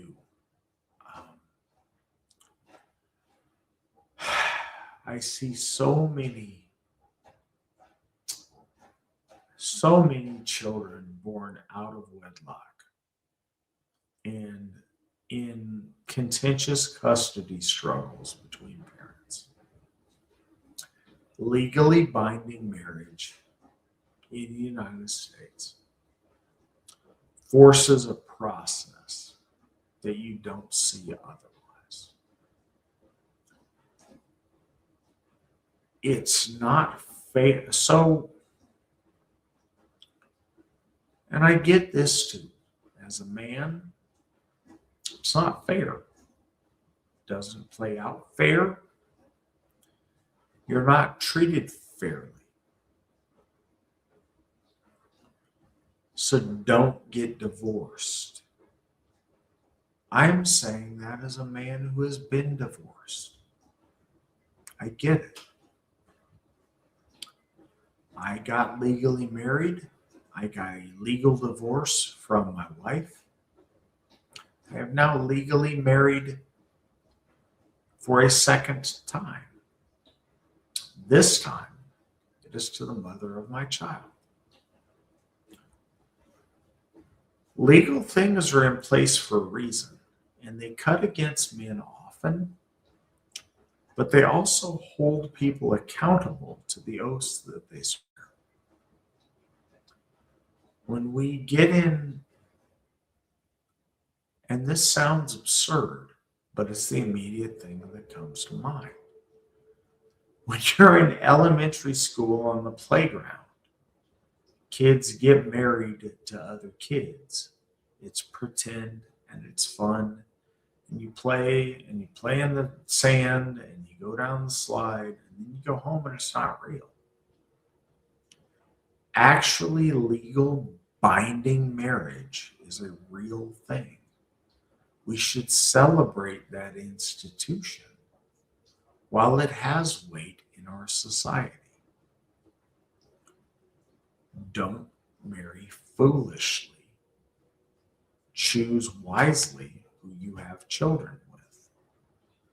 But a real marriage where there's real consequence is an entirely different animal than not real marriage. As somebody who's had plenty of girlfriends in their time, who's been divorced once, who is now married for 9 years next month to the mother of my child, I feel like I can speak on that authoritatively and be listened to. And I hope that you hear what I'm saying. Consequence is what makes things viscerally real. And my wife and I are bonded in matrimony before our gods, officiated by our law speaker, but also in accordance with the laws of the United States of America. And yes, the Zionist occupied government got $20 from us or whatever. I spent $20. Shoot, I spent 4 times that today at Walmart. It's not that. Chris, do you have anything to add? I have waxed overlong on this. I want to throw in 2 things here. Yes, the courts disfavor men in these situations. They disfavor white people in these situations. They could just as soon disfavor people for a lot of reasons and favor people for a lot of reasons. Not living because you could be discriminated against is silly. I want to just reframe this for a minute here. You know who divorce really screws up? It screws up children. It also actually really screws up women. Statistically, women suffer greatly from divorce. Might not seem that way to men, but if you look at the outcomes of divorce for women, they are not pretty. Women do a lot worse off after getting divorced than men do. Most women suffer more than men do in the long term from getting divorced. Now, I'm not saying that like, oh, you should get married because it's a weapon to use against your spouse in a divorce. That's looking at this wrong. It gives gravity and consequence to an arrangement that, quite frankly, I actually had this thought when I was going through getting married. Why does the government let us do this? Like, this is a lot of work and a lot of bureaucratic procedure, and there's tax breaks and there's privileges for married people. There's benefits with health care. Here's the thing. If you get health care through your employer, your wife and kids can get it if you're married. They can't get it if you're not. Why does the government let us do that? Honestly, the fact that the government lets us do this is a really weird benefit that they give us in a certain sense. I was working for the other team. If I was on team evil, this would be one of the things I'd want to get rid of, because if you do it right, it's really helpful for you and your spouse and your kids, and it makes everything better. So yes, it can be dangerous. A lot of things can be dangerous. But rather than thinking about what could go wrong all the time, stop and ask yourself, what could go right? So, JV, I want to put this, and thank you for this discussion. I think it's very honest, and this isn't contentious at all from our end.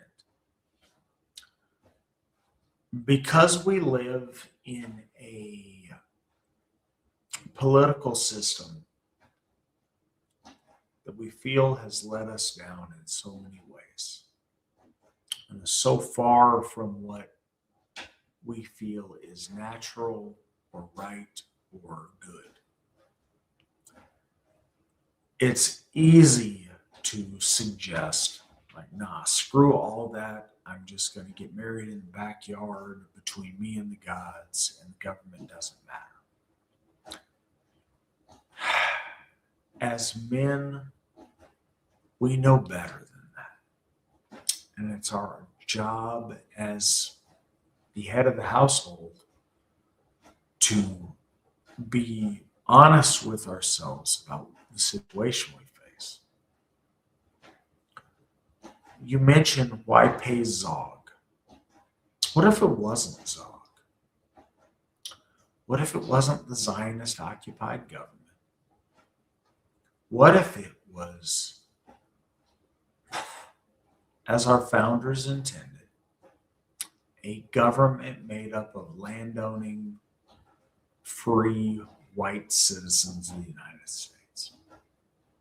I think in that circumstance, we would want to be married legally. What if we were in a kingdom of our people, with a king descended from the All-Father? We'd want to be married legally. The resistance is because the system we live in is screwed up. And I wish it wasn't. Being legally married versus, and I don't mean this rudely, but pretend married, it matters. I've been pretend married and I've been legally married. It matters. And we all know it matters.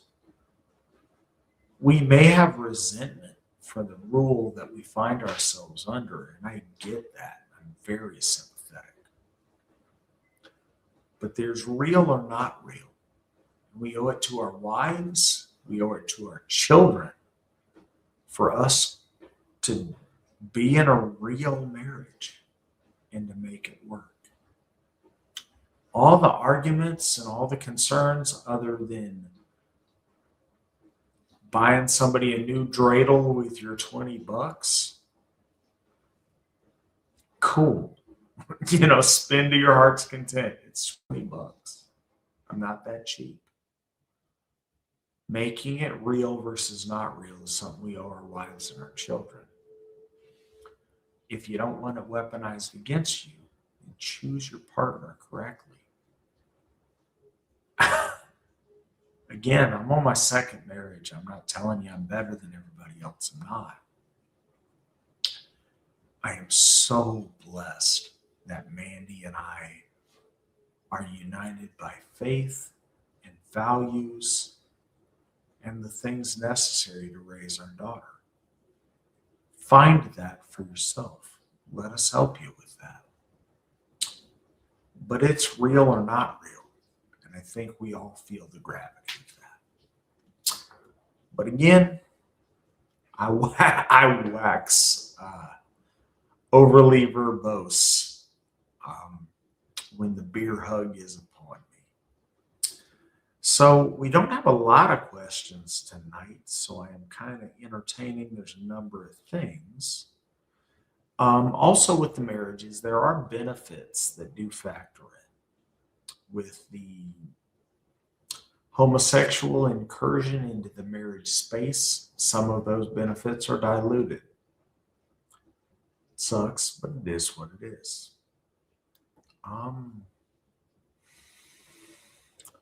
Question from Wanderer. Do you believe the political conversion of Harold Clack while in exile in 826 to secure an alliance with the Carolingians to retake Denmark sparked a domino effect that led to the conversion of later Scandinavian kings, or were there more isolated and independent decisions? Christopher, what say you? Yes to both. With Scandinavia, this episode wasn't about Scandinavia, so I don't want to go too much without having like a kind of prepared thing on it. But go hard, you do you. With Scandinavia in particular, by the time that Christianity started making inroads there were multiple Christian powers that could essentially pull apart Scandinavia. There was continental Germany, there was the Vatican itself. Denmark, as you point out, had become Christian relatively early through the Franks, but then there was also the French, there were the Anglo-Saxons, there were the Scots, there were the Irish.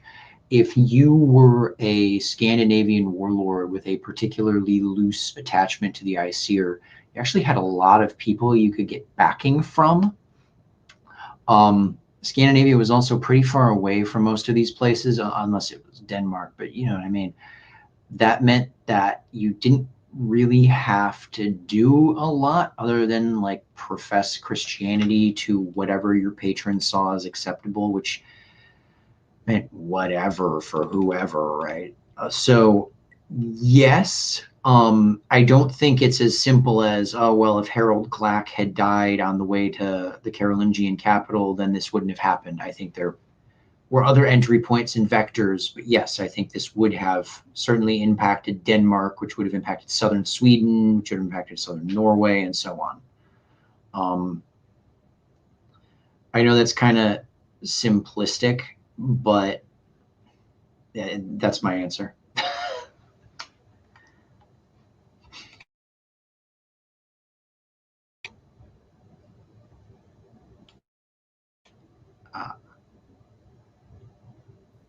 Yes. So I am also, I feel like yes, but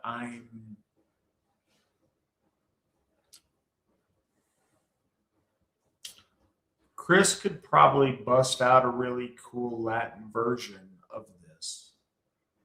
At some point, the die is cast. And Chris busted out as soon as you know the Latin for the phrase because it entertains me and it makes me smile. But either way, there's a situation where once conversion was on a certain course, that was going to go the momentum was headed one direction. If not that, it would have been something else. It's not fatalist. I think there could have been a stark it hitting a wall. But if the wall doesn't happen, then the slow creep would happen. If not with Harold, it would have happened with someone else. Obviously, geographically, Denmark is, the step between hitting Sweden and Norway and Iceland. But if that would have been a hard no, you could have gone across at Lubeck, across to Stockholm, and worked from there. I do think it was the start of something. Like I said, I think that's a momentum decision more than man, if only that would happen, then we would have a strong, defiant Ásatrú presence. I don't think that's fair to level on it. Although, death to every foe and traitor, 'tis the rising of the moon. I do think that's an issue of momentum, though, more than one specific guy at a specific place. To put it all on his head is not fair.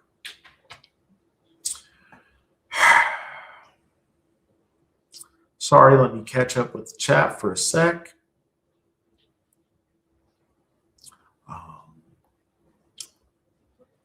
Chris, you are a superstar. Everybody seems to very much enjoy your episodes, as do I. You're doing an awesome job. I think that's kind of what we got tonight.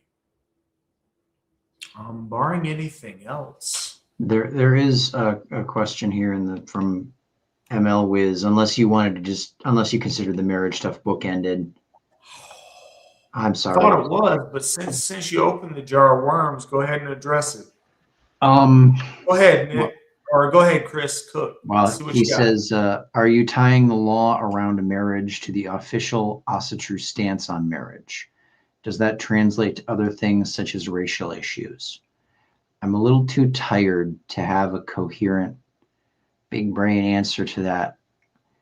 I don't think so. I think you and I are more so positing that it's a happy confluence of factors that the government can put weight behind oaths, because as I pointed out, like, the government doesn't necessarily have to do marriage. It could just not have marriage. So Christopher, my brain is on swole. The hour is late, but I shall still participate. That being said, I don't know if I understand the implications of the question as it is positive. But you lose everything you don't participate in. We're at a time in the United States where our government recognizes religions officiating weddings. We can do that, or we can choose not to. I don't think the government has a right to invalidate or to encroach upon our understanding of marriage. Because our understanding of marriage and the government of the United States' understanding of marriage was completely in alignment up until, 10 years ago. I think that's legitimate. The government can't force me as a Gothi to solemnize a interracial marriage or a homosexual marriage. I will not, and our Gothar will not do such a thing. But we don't get to dictate to the United States what they can or can't recognize. We can occupy the space to, as recognized religious authorities, perform legally binding weddings, and we do. We will only provide those weddings under our belief of what marriage is between man and woman.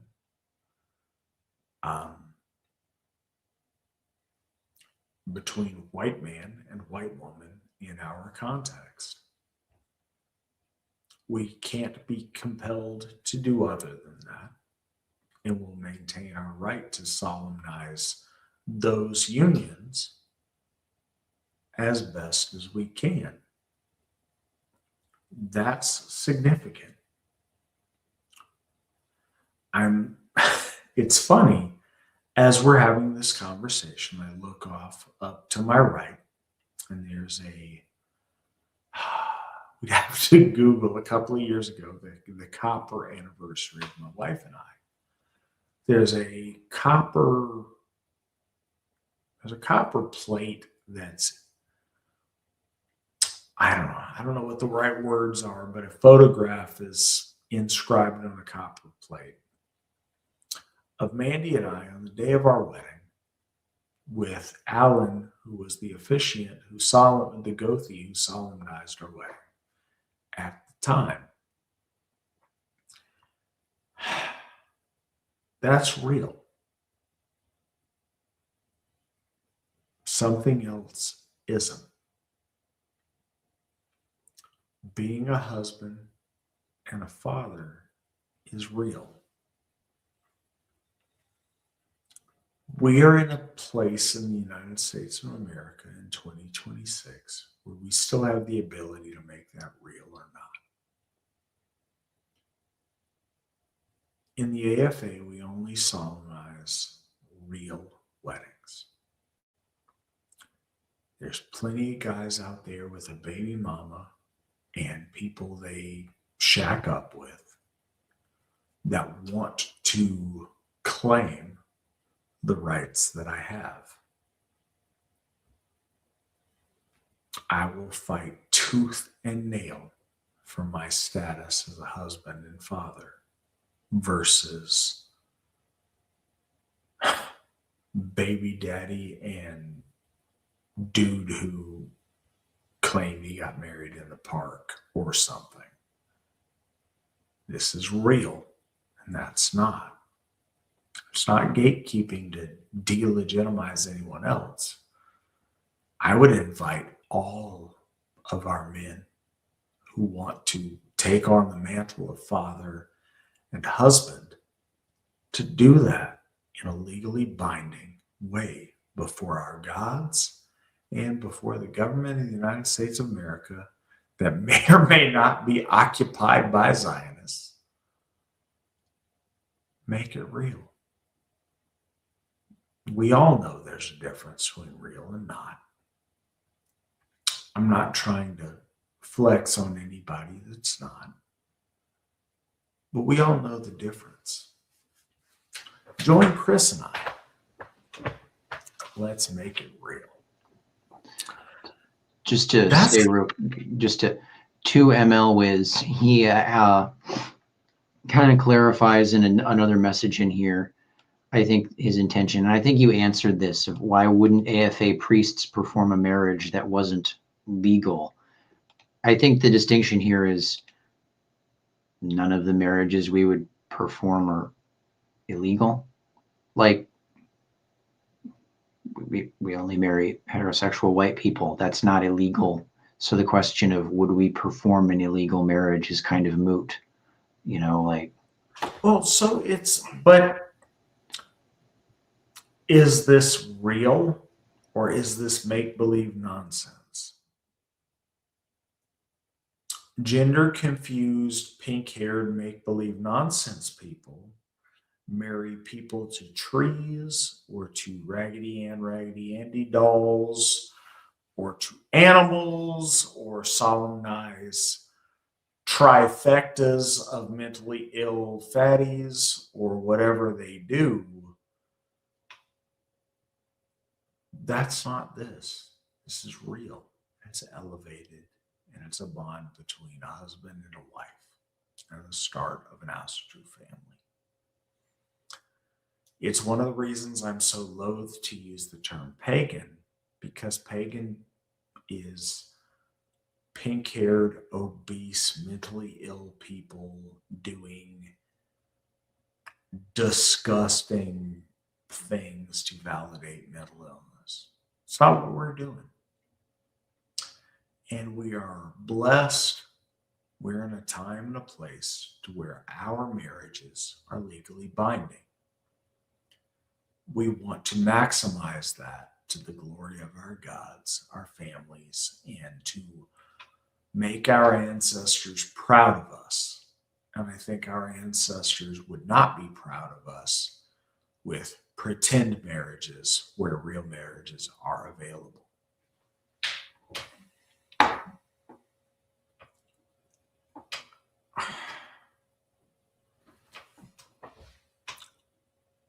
And so to JV's comment, a license does make it real. There's more that makes it more real. But whatever you call it, if you don't have a license, mine's more real than yours. If we both have a license, then yeah, we can find ways to make it more real and better. But as a low bar of entry, we all know that a real marriage counts and other marriage counts less. We all know that's true. It just is. A boomer on their 9th marriage or some pink-haired Trigglypuff married to a rock does not make my marriage less legitimate. It does if your marriage was done on the playground with whatever kid says he can marry you. Sure, but I did not have that. No, but that's the thing that I say. That's one of the big differences, and it sounds silly, but I don't mean it that way. People have literally elementary school. We got married on the playground. Yay. That counts just as much at whatever pagan binding ceremony you have that isn't legally recognized. A legally recognized marriage in the United States is the thing. It has the force of law to it. It counts. It has consequence, and it's real. We all know that's true, whether we like it or whatever our thoughts about it. We all know that one is real and the other is pretend, and we know that. And it just is. And that's not meant as any kind of slap to the person who asked the question. It's not that at all, and I don't want to come off that way. I do owe you honesty because that is a core value in Asatru.